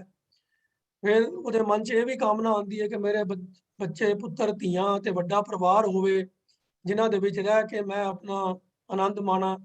ਸਰੀਰਕ ਇੰਦਰੀਆਂ ਦੇ ਸੁੱਖ ਤੇ ਰਸ ਦੇ ਹੋਰ ਕਈ ਸਾਧਨ ਇਕੱਠੇ ਕਰਨੇ ਚਾਹੁੰਦਾ ਹੈ, ਸਮਾਜ ਦੇ ਵਿੱਚ ਚੰਗਾ ਰੁਤਬਾ ਚਾਹੁੰਦਾ ਹੈ। ਇਹ ਸਾਰੀਆਂ ਚੀਜ਼ਾਂ ਮਾਇਆ ਦੇ ਹੀ ਵੱਖ-ਵੱਖ ਰੂਪ ਹਨ ਤੇ ਇਨਸਾਨ ਸਾਰੀ ਜ਼ਿੰਦਗੀ ਇਹਨਾਂ ਦੇ ਹੀ ਮਗਰ ਇੱਕ ਨਾ ਇੱਕ ਜਾਂ ਕਿਸੇ ਦੂਜੀ ਚੀਜ਼ ਦੇ ਮਗਰ ਸਾਰੀ ਜ਼ਿੰਦਗੀ ਲੱਗਾ ਰਹਿੰਦਾ ਹੈ ਤੇ ਉਹਨੂੰ ਇਹ ਲੱਗਦਾ ਹੈ ਕਿ ਵੀ ਹਾਂ ਇਹਦੇ ਵਿੱਚੋਂ ਮੈਨੂੰ ਕੁਝ ਨਾ ਕੁਝ ਤੇ ਸੁੱਖ ਦੀ ਪ੍ਰਾਪਤੀ ਹੋਏਗੀ ਹੀ ਤੇ ਮੇਰੇ ਜੀਵਨ ਦਾ ਮਕਸਦ ਵੀ ਇਹੀ ਹੀ ਹੈ। ਪਰ ਸਾਡਾ ਤਜਰਬਾ ਸਾਰੀ ਜ਼ਿੰਦਗੀ ਜਿਹੜੇ ਇਹ ਕੰਮ ਕਰ ਲੈਂਦੇ ਹਨ ਉਹਨਾਂ ਨੂੰ ਅਖੀਰ ਤੇ ਜਾ ਕੇ ਸੋਚਣਾ ਪੈਂਦਾ ਹੈ ਕਿ ਇਹਨਾਂ ਵਿੱਚੋਂ ਆਨੰਦ ਦੀ ਪ੍ਰਾਪਤੀ ਹੁੰਦੀ ਹੈ। ਬੜਾ ਵੱਡਾ ਇੱਕ ਸਵਾਲ ਹੈ ਕਿ ਲੰਮੀ ਜ਼ਿੰਦਗੀ ਜਿਉਣ ਤੋਂ ਬਾਅਦ ਬਹੁਤਾਤ ਲੋਕਾਂ ਦੇ ਮਨ ਵਿੱਚ ਇਹ ਅਹਿਸਾਸ ਨਹੀਂ ਆਉਂਦਾ ਕਿ ਜੀਵਨ ਦੀ ਇਹ ਦੌੜ ਭੱਜ ਵਿਅਰਥ ਹੀ ਕੀਤੀ, ਮਨ ਦਾ ਚੈਨ ਨਹੀਂ ਮਿਲਿਆ। ਆਫ ਕੋਰਸ ਇਹ ਵਾਲਾ ਜਿਹੜਾ ਅਹਿਸਾਸ ਹੈ ਇਹ ਵਡੇਰੀ ਉਮਰ ਵਿੱਚ ਜਾ ਕੇ ਹੀ ਆਉਂਦਾ ਹੈ। ਜਵਾਨੀ ਦੇ ਵਿੱਚ ਤਾਂ ਬੰਦਾ ਅਜੇ ਇੰਨਾ ਕੋਈ ਮਾਇਆ ਦੇ ਵਿੱਚ ਮਦਹੋਸ਼ ਹੁੰਦਾ ਹੈ ਕਿ ਉਹਨੂੰ ਸੋਚਣ ਦੀ ਫੁਰਸਤ ਨਹੀਂ ਹੁੰਦੀ ਕਿ ਉਹ ਆਪਣੇ ਪਿਛਲੇ ਜੀਵਨ ਤੇ ਝਾਤ ਮਾਰ ਕੇ ਆਪਣੀ ਕੀਤੀ ਹੋਈ ਦੌੜ ਭੱਜ ਦਾ ਰਿਜ਼ਲਟ, ਉਹਨਾਂ ਦਾ ਜੋ ਪ੍ਰਾਪਤੀ ਹੈ ਉਹਨਾਂ ਦੇ ਬਾਰੇ ਸੋਚਣ ਬਾਰੇ ਤਾਂ ਉਹਨੂੰ ਵੇਲ ਹੀ ਨਹੀਂ ਮਿਲਦੀ। ਪਰ ਜਦੋਂ ਥੋੜੀ ਜ਼ਿੰਦਗੀ ਦੇ ਵਿੱਚ ਬੰਦਾ ਬੁਢੇਪੇ ਦੇ ਨੇੜੇ ਪਹੁੰਚਦਾ ਹੈ ਤੇ ਫਿਰ ਉਹਨੂੰ ਥੋੜਾ ਜਿਹਾ ਆਤਮ ਨਿਰੀਖਣ ਕਰਨ ਦੀ ਕੁਝ ਫੁਰਸਤ ਮਿਲਦੀ ਹੈ ਤੇ ਉਦੋਂ ਵਡੇਰੀ ਉਮਰ ਦੇ ਹੀ ਬਹੁਤੇ ਲੋਕਾਂ ਕੋਲੋਂ ਇਹ ਵਾਲਾ ਜੋ ਹੈ ਐਕਸਪ੍ਰੈਸ਼ਨ ਸੁਣਨ ਨੂੰ ਮਿਲਦਾ ਹੈ ਕਿ ਬਈ ਜ਼ਿੰਦਗੀ ਬਸ ਐਵੇਂ ਹੀ, ਜ਼ਿੰਦਗੀ 'ਚ ਅਸੀਂ ਬਸ ਵਕਤ ਹੀ ਕੱਟਦੇ ਰਹੇ ਹਾਂ, ਗਦੀ ਗੇੜ 'ਚ ਹੀ ਪਏ ਰਹੇ ਹਾਂ, ਐਵੇਂ ਟਾਈਮ ਧਨ ਕਮਾਉਣ ਵਾਸਤੇ ਬਰਬਾਦ ਕਰਦੇ ਰਹੇ ਹਾਂ, ਜ਼ਿੰਦਗੀ 'ਚ ਸੁੱਖ ਤੇ ਚੈਨ ਤਾਂ ਨਹੀਂ ਮਿਲਿਆ। तो ये कोई ऐसी गल नहीं है, कोई गिने मिथे बंदे ਇਹੋ ਜਿਹੀ ਗੱਲ ਕਰਦੇ ਹਨ, ਬਹੁਤ ਵੱਡੀ ਗਿਣਤੀ ਵਡੇਰੀ ਉਮਰ ਦੇ ਲੋਕਾਂ ਕੋਲੋਂ ਇਹ ਗੱਲ ਸੁਣਨ ਨੂੰ ਮਿਲਦੀ ਹੈ। तो फिर ਕੀ ਅਸਲ ਵਿੱਚ ਅਸੀਂ ਪਾਣੀ ਹੀ ਰਿੜਕਦੇ ਰਹੇ ਹਾਂ? ਜੇ ਆਪਣੀ ਜ਼ਿੰਦਗੀ ਦਾ ਮਨੋਰਥ ਮਾਇਆ ਨੂੰ ਨਿਸ਼ਚਿਤ ਕਰਕੇ ਤੇ ਮਾਇਆ ਦੇ ਰਸ ਮਾਨਣ ਤੇ ਉਹਦੇ ਵਿੱਚੋਂ ਸੁੱਖ ਆਨੰਦ ਦੇ ਸਾਧਨ ਇਕੱਠੇ ਕਰਨ ਨੂੰ ਅਸੀਂ ਸਾਰੀ ਜ਼ਿੰਦਗੀ ਆਪਣੇ ਐਫਰਟ ਲਗਾ ਦਿੱਤੇ ਤੇ ਜੇ ਫਿਰ ਵੀ ਮਨ ਦਾ ਚੈਨ ਨਹੀਂ ਮਿਲਿਆ, ਜੀਵਨ ਵਿੱਚ ਸੁੱਖ ਨਹੀਂ ਮਿਲਿਆ, ਆਨੰਦ ਨਹੀਂ ਮਿਲਿਆ, ਤਾਂ ਫਿਰ ਅਸੀਂ ਵੀ ਤਾਂ ਪਾਣੀ ਹੀ ਰਿੜਕਦੇ ਰਹੇ ਹਾਂ। ਜੋ ਨਤੀਜਾ ਸਾਨੂੰ ਚਾਹੀਦਾ ਸੀਗਾ ਉਹ ਤਾਂ ਪ੍ਰਾਪਤ ਨਹੀਂ ਹੋਇਆ। ਹੁਣ ਆਓ ਸਮਝਣ ਦਾ ਯਤਨ ਕਰੀਏ ਕਿ ਵੀ ਜਿਹੜਾ ਇੱਥੇ ਕਬੀਰ ਜੀ ਪਾਣੀ ਰਿੜਕਣ ਦੀ ਗੱਲ ਕਰ ਰਹੇ ਹਨ, ਉਹਨਾਂ ਨੇ ਕੀ ਅੱਗੋਂ ਸਾਨੂੰ ਉਹਦੇ ਵਿੱਚ ਸੋਝੀ ਦਿੱਤੀ ਹੈ। ਤੋ ਉਹਦੇ ਬੰਦ ਵਿੱਚ ਤਾਂ ਉਹਨਾਂ ਨੇ ਗੱਲ ਕਰਤੀ ਕਿ ਵੀ ਜਗਤ ਸਾਰਾ ਜਿਹੜਾ ਹੈ, ਇਹ ਬੜੀ ਹੈਰਾਨੀ ਦੀ ਗੱਲ ਹੈ ਕਿ ਜਗਤ ਦਹੀਂ ਦੇ ਭੁਲੇਖੇ ਪਾਣੀ ਰਿੜਕ ਰਿਹਾ ਹੈ। ਭਾਵ ਉਹ ਕੰਮ ਕਰ ਰਿਹਾ ਹੈ ਜਿਹੜੇ ਕੰਮਾਂ ਦੇ ਵਿੱਚੋਂ ਉਹਨਾਂ ਨੂੰ ਕੋਈ ਨਤੀਜਾ ਹਾਸਲ ਹੁੰਦਾ ਨਹੀਂ ਹੈ। ਤਾਂ ਹੁਣ ਬਾਕੀ ਦੇ ਸ਼ਬਦ ਵਿੱਚ ਦੇਖਦੇ ਹਾਂ ਵੀ ਗੱਲ ਨੂੰ ਖੋਲਦੇ ਹਨ, ਕੀ ਸਮਝਾਉਂਦੇ ਹਨ। ਤਾਂ ਉਹਨਾਂ ਨੇ ਇੱਕ ਮਿਸਾਲ ਦਿੱਤੀ ਹੈ ਖੋਤੇ ਦੀ। ਕਹਿੰਦੇ ਹਨ ਕਿ ਹਰੀ ਅੰਗੂਰੀ ਗਧਾ ਚਰੈ, ਨਿਤ ਉਠ ਹਾਸੈ ਹੀਂਗੈ ਮਰੈ। ਗਧਾ ਖੋਤਾ, ਹੁਣ ਜੇ ਸਿਰਫ ਅਖਰੀ ਅਰਥ ਕਰਾਂਗੇ ਤੇ ਫਿਰ ਅਸੀਂ ਕਿਸੇ ਹੋਰ ਪਾਸੇ ਹੀ ਤੁਰ ਜਾਵਾਂਗੇ। ਅਖਰੀ ਅਰਥ ਤਾਂ ਸਿਰਫ ਇਹੀ ਨੇ ਵੀ ਗਧਾ ਜਿਹੜਾ ਹੈ ਨਾ, ਉਹ ਸਜਰੇ ਤਾਜ਼ੇ ਜਿਹੜੇ ਪੈਦਾ ਹੋਏ ਘਾਸ ਫੂਸ ਹੈ, ਕੂਲਾ ਕੂਲਾ ਘਾਹ ਹੈ, ਉਹ ਚਰਦਾ ਹੈ, ਉਹਦਾ ਸਵਾਦ ਲੈਂਦਾ ਹੈ ਤੇ ਉੱਠ ਉੱਠ ਕੇ ਹੱਸਦਾ ਹੈ, ਹੀਂਗਦਾ ਹੈ, ਡੈਂਚੂ ਕਰਦਾ ਹੈ ਤੇ ਫਿਰ ਅਖੀਰ ਮਰ ਜਾਂਦਾ ਹੈ। ਬਸ ਇਹੀ ਕੰਮ ਹੈ। ਪਰ ਇਸ ਗੱਲ ਚੋਂ ਸਾਨੂੰ ਆਪਣੇ ਜੀਵਨ ਵਾਸਤੇ ਕੀ ਸੇਧ ਮਿਲੀ ਜਾਂ ਕਿਸ ਗੱਲ ਦੀ ਚੇਤਾਵਨੀ ਇੱਥੇ ਕਬੀਰ ਜੀ ਦੇ ਰਹੇ। ਉਹ ਇੱਥੇ ਖੋਤੇ ਵਾਲੀ ਜਿਹੜੀ ਗੱਲ ਮਿਸਾਲ ਕਬੀਰ ਜੀ ਨੇ ਵਰਤੀ ਹੈ, ਉਹ ਅਸਲ ਵਿੱਚ ਸਾਡੇ ਮਨ ਦੇ ਵਾਸਤੇ ਉਹਨਾਂ ਨੇ ਇਸ ਖੋਤੇ ਦੀ ਮਿਸਾਲ ਵਰਤੀ ਹੈ। ਉਹਨਾਂ ਨੇ ਸਾਡੇ ਮੂਰਖ ਮਨ ਨੂੰ ਖੋਤੇ ਨਾਲ ਤੁਲਨਾ ਕੀਤੀ ਹੈ ਕਿ ਮੂਰਖ ਮਨ ਉਸ ਪਾਸੇ ਖਚਤ ਰਹਿੰਦਾ ਹੈ, ਉਹਨਾਂ ਚੀਜ਼ਾਂ ਵਿੱਚ ਮਸਤ ਰਹਿੰਦਾ ਹੈ ਜਿਹਦੇ ਵਿੱਚੋਂ ਉਹਨੂੰ ਆਪਣੇ ਜੀਵਨ ਦਾ ਕੋਈ ਮਕਸਦ ਦੇ ਵਾਸਤੇ ਕੁਝ ਪ੍ਰਾਪਤ ਹੋਣਾ ਨਹੀਂ ਹੈ। ਸਿਰਫ ਸਵਾਦ, ਥੋੜਾ ਟੈਂਪਰੇਰੀ, ਕੁਝ ਸਮੇਂ ਵਾਸਤੇ ਥੋੜਾ ਜਿਹਾ ਕੋਈ ਨੂੰ ਸਵਾਦ ਮਿਲਦਾ ਹੈ, ਇਸ ਤੋਂ ਬਾਅਦ ਹੋਰ ਕੁਝ ਨਹੀਂ ਮਿਲਦਾ। ਤਾਂ ਜਿਵੇਂ ਅਸੀਂ ਇੱਕ ਲਿਸਟ ਦੇਖੀ ਸੀ ਕਿ ਜਿਹੜੀਆਂ ਚੀਜ਼ਾਂ ਦੀ ਖਾਤਰ ਇਨਸਾਨ ਸਾਰੀ ਜ਼ਿੰਦਗੀ ਐਫਰਟ ਕਰਦਾ ਰਹਿੰਦਾ ਹੈ, ਤਾਂ ਉਹਨਾਂ ਚੀਜ਼ਾਂ ਦੀ ਪ੍ਰਾਪਤੀ ਵਿੱਚੋਂ ਵੀ ਜਦੋਂ ਉਹਨਾਂ ਦੀ ਕੋਈ ਪ੍ਰਾਪਤੀ ਹੁੰਦੀ ਹੈ, ਧਨ ਪ੍ਰਾਪਤ ਹੁੰਦਾ ਹੈ, ਜਾਇਦਾਦ ਪ੍ਰਾਪਤ ਹੁੰਦੀ ਹੈ, ਕੋਈ ਸੋਹਣਾ ਜੀਵਨ ਸਾਥੀ ਮਿਲਦਾ ਹੈ, ਕੋਈ ਚੰਗਾ ਰੁਤਬਾ ਮਿਲਦਾ ਹੈ, ਤਾਂ ਥੋੜੇ ਚਿਰ ਵਾਸਤੇ ਤਾਂ ਇਨਸਾਨ ਨੂੰ ਸਵਾਦ ਆਉਂਦਾ ਹੀ ਹੈ, ਇੱਕ ਰਸ ਮਿਲਦਾ ਹੈ, ਇੱਕ ਕੋਈ ਸਫਲਤਾ ਦੀ ਉਹਨੂੰ ਕੋਈ ਐਸੀ ਲੱਗਦਾ ਹੈ ਜਿਵੇਂ ਕੋਈ ਅਹਿਸਾਸ ਹੁੰਦਾ ਹੈ ਮੈਂ ਸਫਲਤਾ ਹਾਸਲ ਕੀਤੀ ਹੈ, ਮੈਂ ਦੂਜਿਆਂ ਨਾਲੋਂ ਬਿਹਤਰ ਹੋ ਗਿਆ ਹਾਂ। ਪਰ ਉਹ ਅਹਿਸਾਸ ਥੋੜੇ ਚਿਰ ਹੀ ਰਹਿੰਦਾ ਹੈ। ਜਦੋਂ ਆਸੇ-ਪਾਸੇ ਫਿਰ ਦੇਖਦਾ ਹੈ ਕਿ ਦੂਜੇ ਕਈ ਹੋਰ ਉਹਦੇ ਤੋਂ ਵੀ ਅੱਗੇ ਲੰਘ ਗਏ ਹਨ, ਕਈ ਉਸ ਤੋਂ ਵੀ ਅੱਗੇ ਉੱਚੇ ਜ਼ਿਆਦਾ ਰੁਤਬੇ ਵਾਲੇ ਹਨ, ਉਸ ਤੋਂ ਵੀ ਜ਼ਿਆਦਾ ਜਾਇਦਾਦ ਜ਼ਮੀਨ ਦੇ ਮਾਲਕ ਹਨ, ਤਾਂ ਉਹ ਸਵਾਦ ਫਿੱਕੇ ਪੈਣੇ ਸ਼ੁਰੂ ਹੋ ਜਾਂਦੇ ਹਨ। ਉਹ ਗੁਰੂ ਕਬੀਰ ਜੀ ਨੇ ਇੱਥੇ ਮਨ ਦੀ ਜਿਹੜੀ ਇਹ ਵਿਕਾਰਾਂ ਦੇ ਔਰ ਮਾਇਆ ਦੇ ਸਵਾਦਾਂ ਦੇ ਵਿੱਚ ਖਚਤ ਰਹਿਣ ਦੀ ਜਿਹੜੀ ਅਵਸਥਾ ਹੈ, ਉਹਨੂੰ ਗਧੇ ਦੇ ਘਾਹ ਚੁਣਨ ਦੇ ਸਵਾਦ ਦੇ ਮਾਨਣ ਦੇ ਨਾਲ ਤੁਲਨਾ ਕੀਤੀ ਹੈ।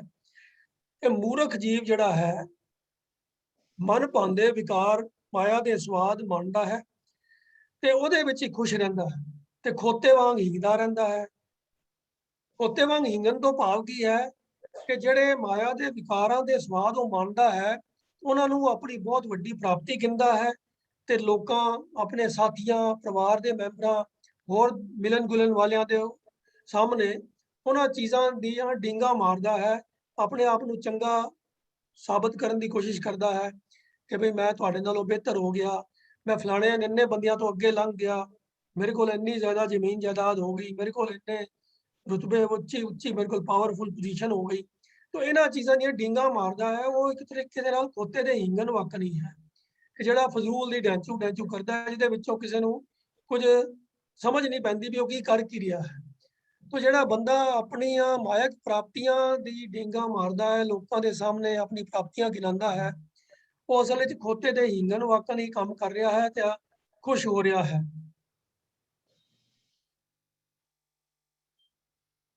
ਸੋ ਇਸ ਪਦੇ ਦੇ ਅੰਦਰ ਕਬੀਰ ਜੀ ਨੇ ਤੁਲਨਾ ਕੀਤੀ ਹੈ ਮਨ ਦੀ ਖੋਤੇ ਦੇ ਨਾਲ, ਜਿਹੜਾ ਸਿਰਫ ਘਾਹ ਨੂੰ ਖਾ ਕੇ ਤੇ ਬੜਾ ਆਪਣੇ ਹਿੱਸੇ ਵਿੱਚ ਹੀ ਮਸਤ ਰਹਿੰਦਾ ਤੇ ਖੁਸ਼ ਰਹਿੰਦਾ ਤੇ ਸਮਝਦਾ ਕਿ ਵੀ ਮੈਂ ਆਪਣਾ ਬਹੁਤ ਵਧੀਆ ਕੰਮ ਕਰ ਰਿਹਾ।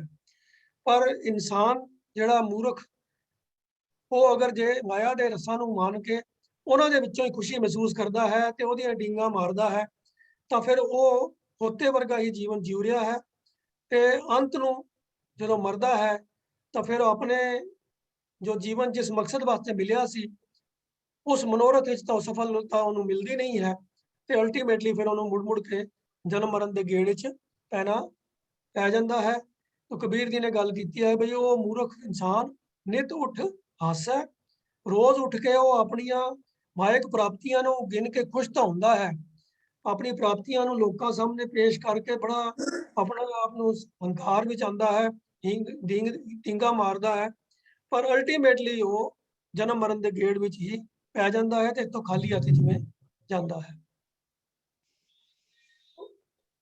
ਦੂਸਰੇ ਪਦੇ ਵਿੱਚ ਤੋਂ ਅਗਲਾ ਜੋ ਦੂਸਰਾ ਪਦਾ ਹੈ, ਹੁਣ ਉਹਦੇ ਵਿੱਚ ਕਬੀਰ ਜੀ ਨੇ ਇੱਕ ਹੋਰ ਤੁਲਨਾ ਕੀਤੀ ਹੈ ਕਿ ਮਾਤਾ ਭੈਂਸਾ ਅਮੁਆ ਜਾਏ, ਕੁਦ ਕੁਦ ਚਰੈ ਰਸਾਤਲ ਪਾਏ। ਇਹ ਲਫ਼ਜ਼ ਦੇ ਸਪੈਲਿੰਗ ਜਿਹੜਾ ਮਾਤਾ ਹੈ, ਇਹਨੂੰ ਜੇ ਮਾਤਾ ਹੁੰਦੀ ਤਾਂ ਉੱਥੇ ਵੀ ਸਪੈਲਿੰਗ ਸੇਮ ਹੀ ਹੋਣੇ ਸਨ, ਮੰਮੇ ਨੂੰ ਕੰਨਾ ਤੱਤੇ ਨੂੰ ਕੰਨਾ। ਪਰ ਜਿਵੇਂ ਮਾਤਾ ਤੇ ਪਿਤਾ, ਤੂੰ ਮੇਰਾ ਪਿਤਾ ਤੂੰ ਹੈ ਮੇਰਾ ਮਾਤਾ, ਸਪੈਲਿੰਗ ਉੱਥੇ ਵੀ ਮਾਤਾ ਦੇ ਇਹੀ ਹਨ, ਪਰ ਉੱਥੇ ਮਾਤਾ ਦਾ ਅਰਥ ਮਾਂ ਹੈ, ਇੱਥੇ ਮਾਤਾ ਦਾ ਅਰਥ ਹੈ ਮਸਤਿਆ ਹੋਇਆ, ਮਸਤ ਮਾਤਾ। तो ਇਹਦੇ ਉਚਾਰਨ ਵਿੱਚ ਥੋੜਾ ਧਿਆਨ ਦੇਣ ਦੀ ਲੋੜ ਹੈ। ਇਹਨੂੰ ਮਾਤਾ ਨਹੀਂ ਪੜਨਾ, ਇਹ ਮਾਤਾ ਹੈ, ਮਾਤਾ ਭੈਂਸਾ। ਇਹ ਮਸਤਿਆ ਹੋਇਆ ਭੈਂਸਾ ਸੰਡਾ, ਤੇ ਜਿਵੇਂ ਮਸਤਿਆ ਹੋਇਆ ਸੰਡਾ ਹੁੰਦਾ ਹੈ ਨਾ, ਉਹ ਹੁੰਦਾ ਹੈ ਅਮੋੜ, ਜਿੱਧਰ ਉਹਦਾ ਮੂੰਹ ਆਏ ਉਸੇ ਪਾਸੇ ਤੁਰ ਜਾਂਦਾ, ਦੇਖਦਾ ਨਹੀਂ ਅੱਗੇ ਪਿੱਛੇ ਕੀ ਹੈ। ਟੱਕਰ ਹੁੰਦੀ ਕਿਧਰੇ ਟੱਕਰਾਂ ਵੀ ਮਾਰ ਲੈਂਦਾ ਹੈ, ਕਿਸੇ ਚੀਜ਼ ਦੇ ਵਿੱਚ ਜਾ ਕੇ ਵੱਜ ਜਾਏਗਾ, ਕਿਸੇ ਪੇੜ ਵਿੱਚ ਵੱਜੇਗਾ, ਕਿਸੇ ਦੀਵਾਰ ਵਿੱਚ ਵੱਜ ਜਾਏਗਾ। ਜਿੱਧਰ ਮੂੰਹ ਆਇਆ ਤੁਰ ਜਾਣਾ, ਉਹਨੇ ਧਿਆਨ ਕੋਈ ਨਹੀਂ ਕਰਨਾ, ਟਕਰਾ ਮਾਰਦਾ ਰਹੇਗਾ ਜਿੱਧਰ ਜਿੱਧਰ। ਇਹ ਮਸਤੇ ਹੋਏ ਪੈਂਸੇ ਦੀ ਇਹ ਬਿਰਤੀ ਹੁੰਦੀ ਹੈ ਜਿਹੜੀ ਆਮ ਦੇਖਣ ਨੂੰ ਮਿਲਦੀ ਹੈ। ਤੇ ਫਿਰ ਹੁੰਦਾ ਕੀ ਹੈ ਕਿ ਉਹ ਆਪਣੇ ਇਸ ਅਮੋੜ ਪੁਣੇ ਦੇ ਵਿੱਚ ਖੁਦ ਖੁੱਦਾ ਰਹਿੰਦਾ ਹੈ, ਖਾਂਦਾ ਵੀ ਰਹਿੰਦਾ ਹੈ, ਤੇ ਵਿੱਚ ਫਿਰ ਇਸ ਦੌੜ ਉਛਲ ਕੂਦ ਦੇ ਅੰਦਰ ਖੱਡੇ ਦੇ ਵਿੱਚ ਪੈ ਕੇ ਡਿੱਗ ਵੀ ਪੈਂਦਾ ਹੈ, ਤੇ ਜ਼ਮੀਨ ਦੇ ਥੱਲੇ ਜਿਹੜਾ ਕੋਈ ਖੱਡਾ ਹੋਵੇ ਜਾਂ ਕੋਈ ਡੂੰਘਾਈ ਵਾਲੀ ਜਗ੍ਹਾ ਹੋਵੇ ਉੱਥੇ ਵੀ ਜਾ ਕੇ ਡਿੱਗ ਪੈਂਦਾ ਹੈ। तो कबीर जी ने इस मन की तुलना हुण उस मस्त पैसे नाल कीती है कि मस्ते हुए संडे वर्गा मन जिहड़ा है ये भी अमोड़ पुना करता है, अहंकार करता है, ते बहुता उछल उछल के पैंदा है, कुद कुद चरै, उछल उछल के ये विषय विकारां दी खेती चुकदा है, ते अंत नूं रसातल विच पै जांदा है, भाव नरक विच पै जांदा है। जिहड़े इंसान दा जो उहनूं जन्म मिलिया सी, वो इंसान तो भी घटिया ਜਿਹੜੀ ਉਹਦੀ ਅਵਸਥਾ ਹੈ, ਜਾਂ ਜਾਨਵਰਾਂ ਵਾਲੀ ਪਸ਼ੂਆਂ ਵਾਲੀ ਜਿਹੜੀ ਉਹਦੀ ਅਵਸਥਾ ਹੈ ਉਹ ਬਣ ਜਾਂਦੀ ਹੈ। ਤੇ ਉਹਦਾ ਮਨ ਜਿਹੜਾ ਹੈ ਸਿਰਫ ਮਾਇਆ ਦੇ ਸਵਾਦਾਂ ਦੇ ਵਿੱਚ, ਵਿਕਾਰਾਂ ਨੂੰ ਮਾਨਣ ਦੇ ਵਿੱਚ ਹੀ ਰਹਿੰਦਾ ਹੈ। ਤੇ ਜੋ ਇਨਸਾਨ ਦੇ ਅੰਦਰ ਜੋ ਸ਼ੁਭ ਗੁਣ, ਉੱਤਮ ਗੁਣ ਹੋਣੇ ਚਾਹੀਦੇ ਹਨ, ਉਹ ਵੀ ਉਹ ਗਵਾ ਬੈਠਦਾ ਹੈ ਤੇ ਪਸ਼ੂ ਬਿਰਤੀ ਵਾਲਾ ਬੰਦਾ ਹੀ ਬਣ ਜਾਂਦਾ ਹੈ। ਤੇ ਇਹ ਇਨਸਾਨੀ ਮਨ ਜਿਹੜਾ ਮਾਇਆ ਦੇ ਮਗਰ ਲੱਗਾ ਰਹਿੰਦਾ ਹੈ, ਉਹਦੀ ਤੁਲਨਾ ਇਸ ਪਦੇ ਵਿੱਚ ਕਬੀਰ ਜੀ ਨੇ इस मस्त संडे दे नाल कीती है। हुण सोचण दी गल है कि आखिर मनुख जो सब जूनिया दा सरदार है, ਉਹਦੇ बावजूद भी ये जानवरां दी तरह काम क्यों करता है? क्यों साडा मन खोते वाकन काम करता है, मस्त हुए संडे वाकन काम करता है? की वजह है कि सब तो सियाणा जीव हो के भी वो अजिही गलती का शिकार हो जाता है। तो एक वजह तो सानू ये समझ आई कि बई जन्म तो माया का प्रभाव साडे उत्ते पैंदा है, वो चीज़ तो साडे वास च नहीं सी।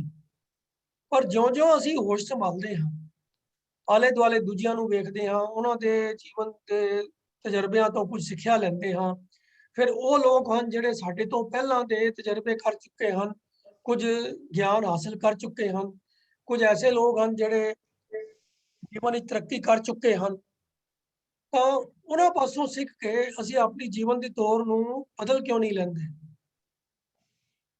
जिवें शुरुआत विच मैं गल कीती सी कि भाई पहली बारी तो बंदा गलती कर सकता है जदों उहनूं ज्ञान नहीं है, पर एक बार जे कौड़ा तजर्बा हो गया तो फिर उस तो बाद तो उन्होंने अपनी चॉइस बदल लेनी चाहिए है। तो सोचने की गल है कि भाई ऐसी गलती करता क्यों है?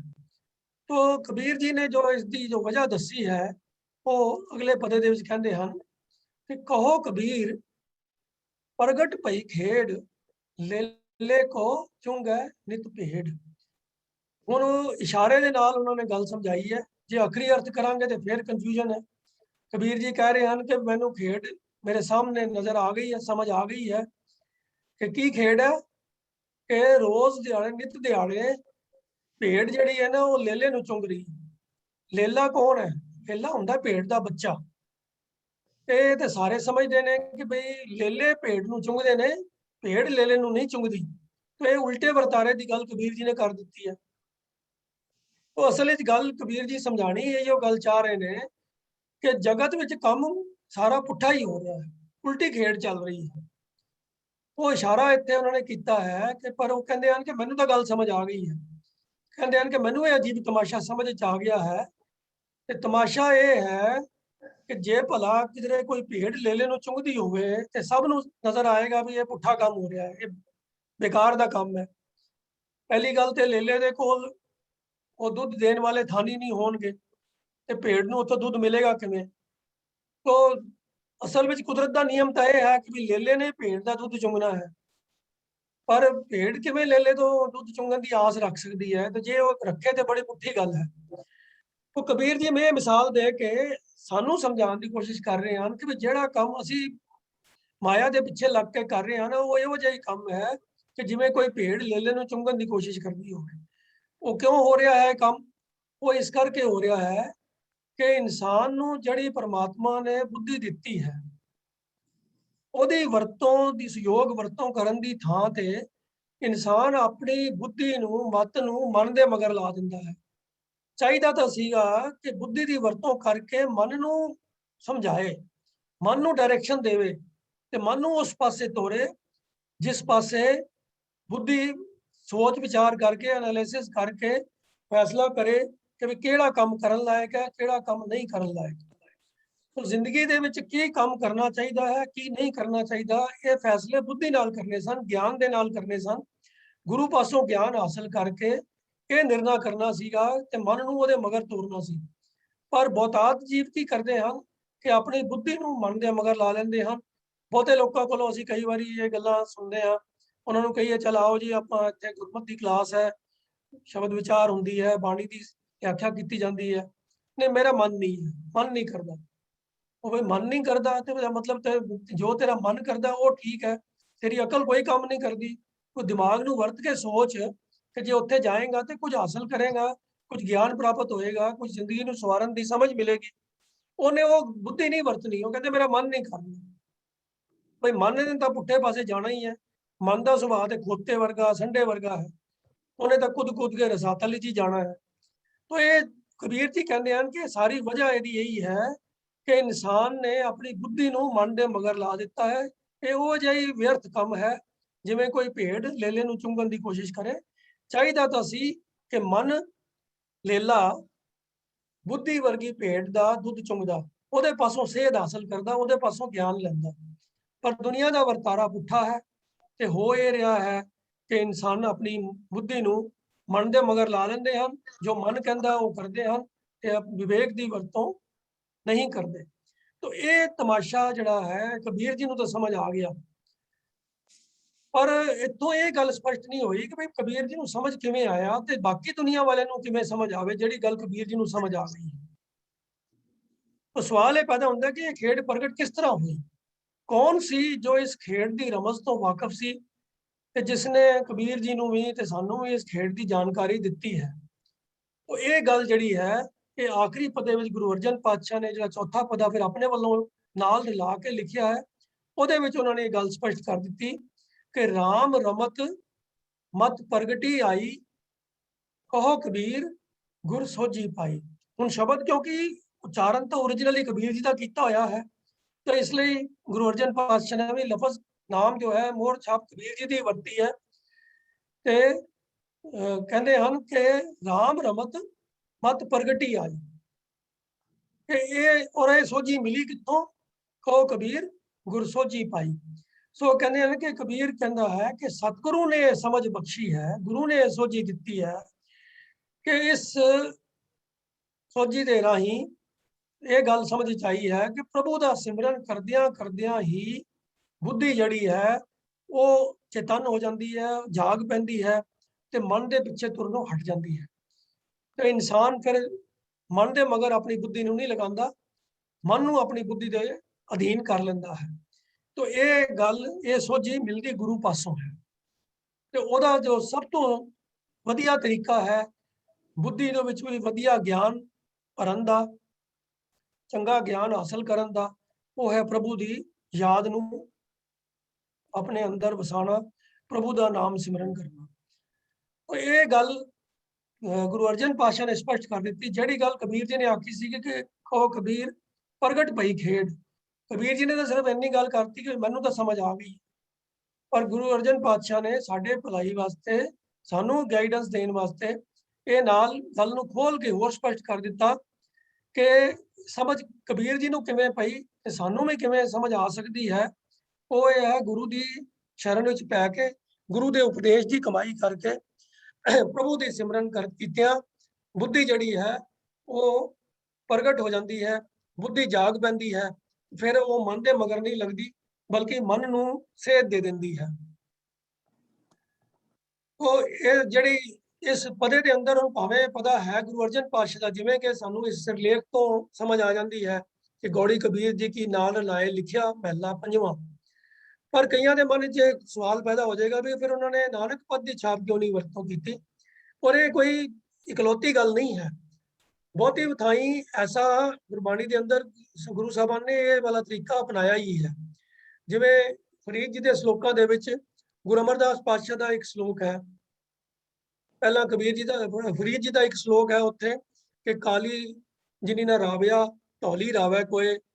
ਤੇ ਉਸ ਸ਼ਲੋਕ ਦੇ ਅਰਥਾਂ ਨੂੰ ਹੋਰ ਉਜਾਗਰ ਕਰਨ ਵਾਸਤੇ ਕਿ ਬਈ ਸਿਰਫ ਨਿਰੋਲ ਜਵਾਨੀ ਦੀ ਉਮਰ ਤੱਕ ਹੀ ਗੱਲ ਸੀਮਿਤ ਨਹੀਂ ਹੈ, ਇਹ ਬਖਸ਼ਿਸ਼ ਦੀ ਗੱਲ ਹੈ। ਤਾਂ ਅਗਲਾ ਸ਼ਲੋਕ ਗੁਰੂ ਅਮਰਦਾਸ ਪਾਤਸ਼ਾਹ ਨੇ ਉਚਾਰਨ ਕੀਤਾ ਕਿ ਕਾਲੀ ਧੌਲੀ ਸਾਹਿਬ ਸਦਾ ਹੈ, ਪਰ ਉੱਥੇ ਵੀ ਉਹਨਾਂ ਨੇ ਫਰੀਦ ਦਾ ਨਾਮ ਹੀ ਇਸਤੇਮਾਲ ਕੀਤਾ।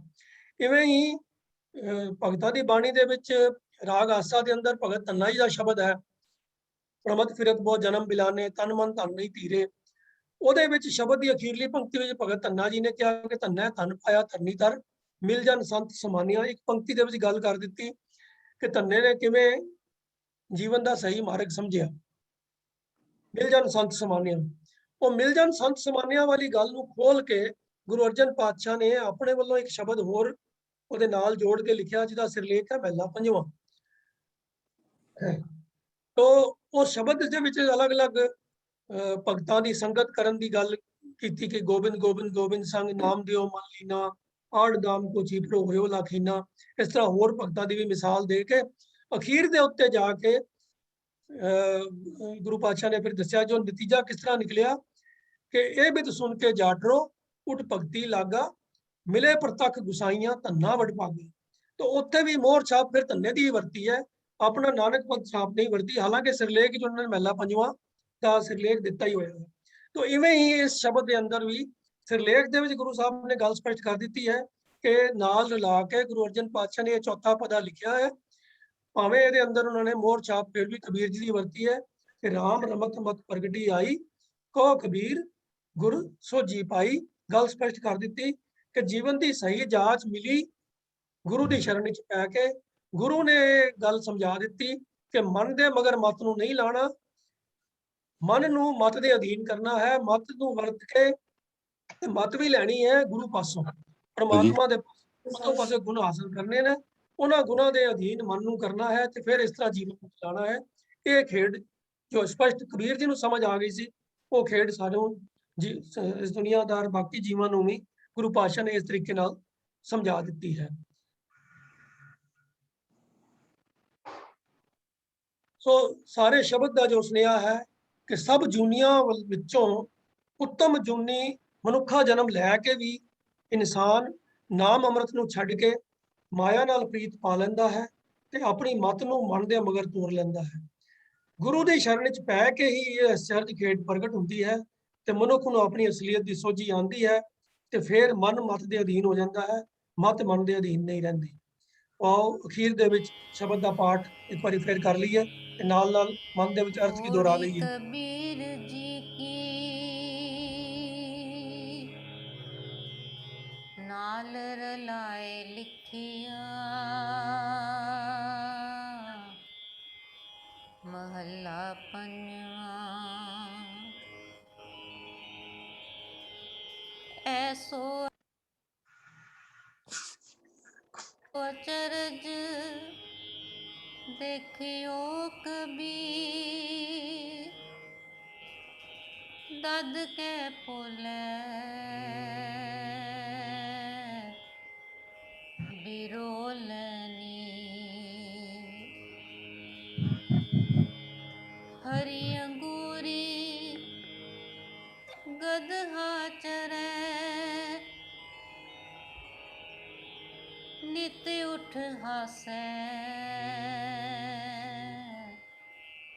हींगै मरै माता पैसा अमुहा जाए कुद कुद चरै रसातल पाए कहो कबीर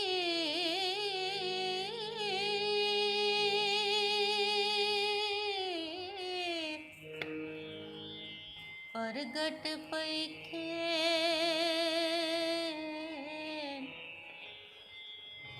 ले ले को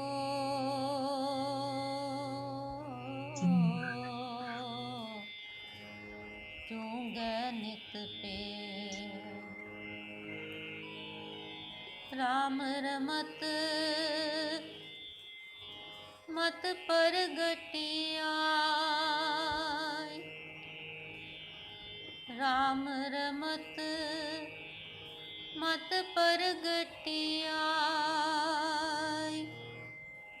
कहो कबीर गुर सोजी पाई कहो कबीर गुर सोजी पाई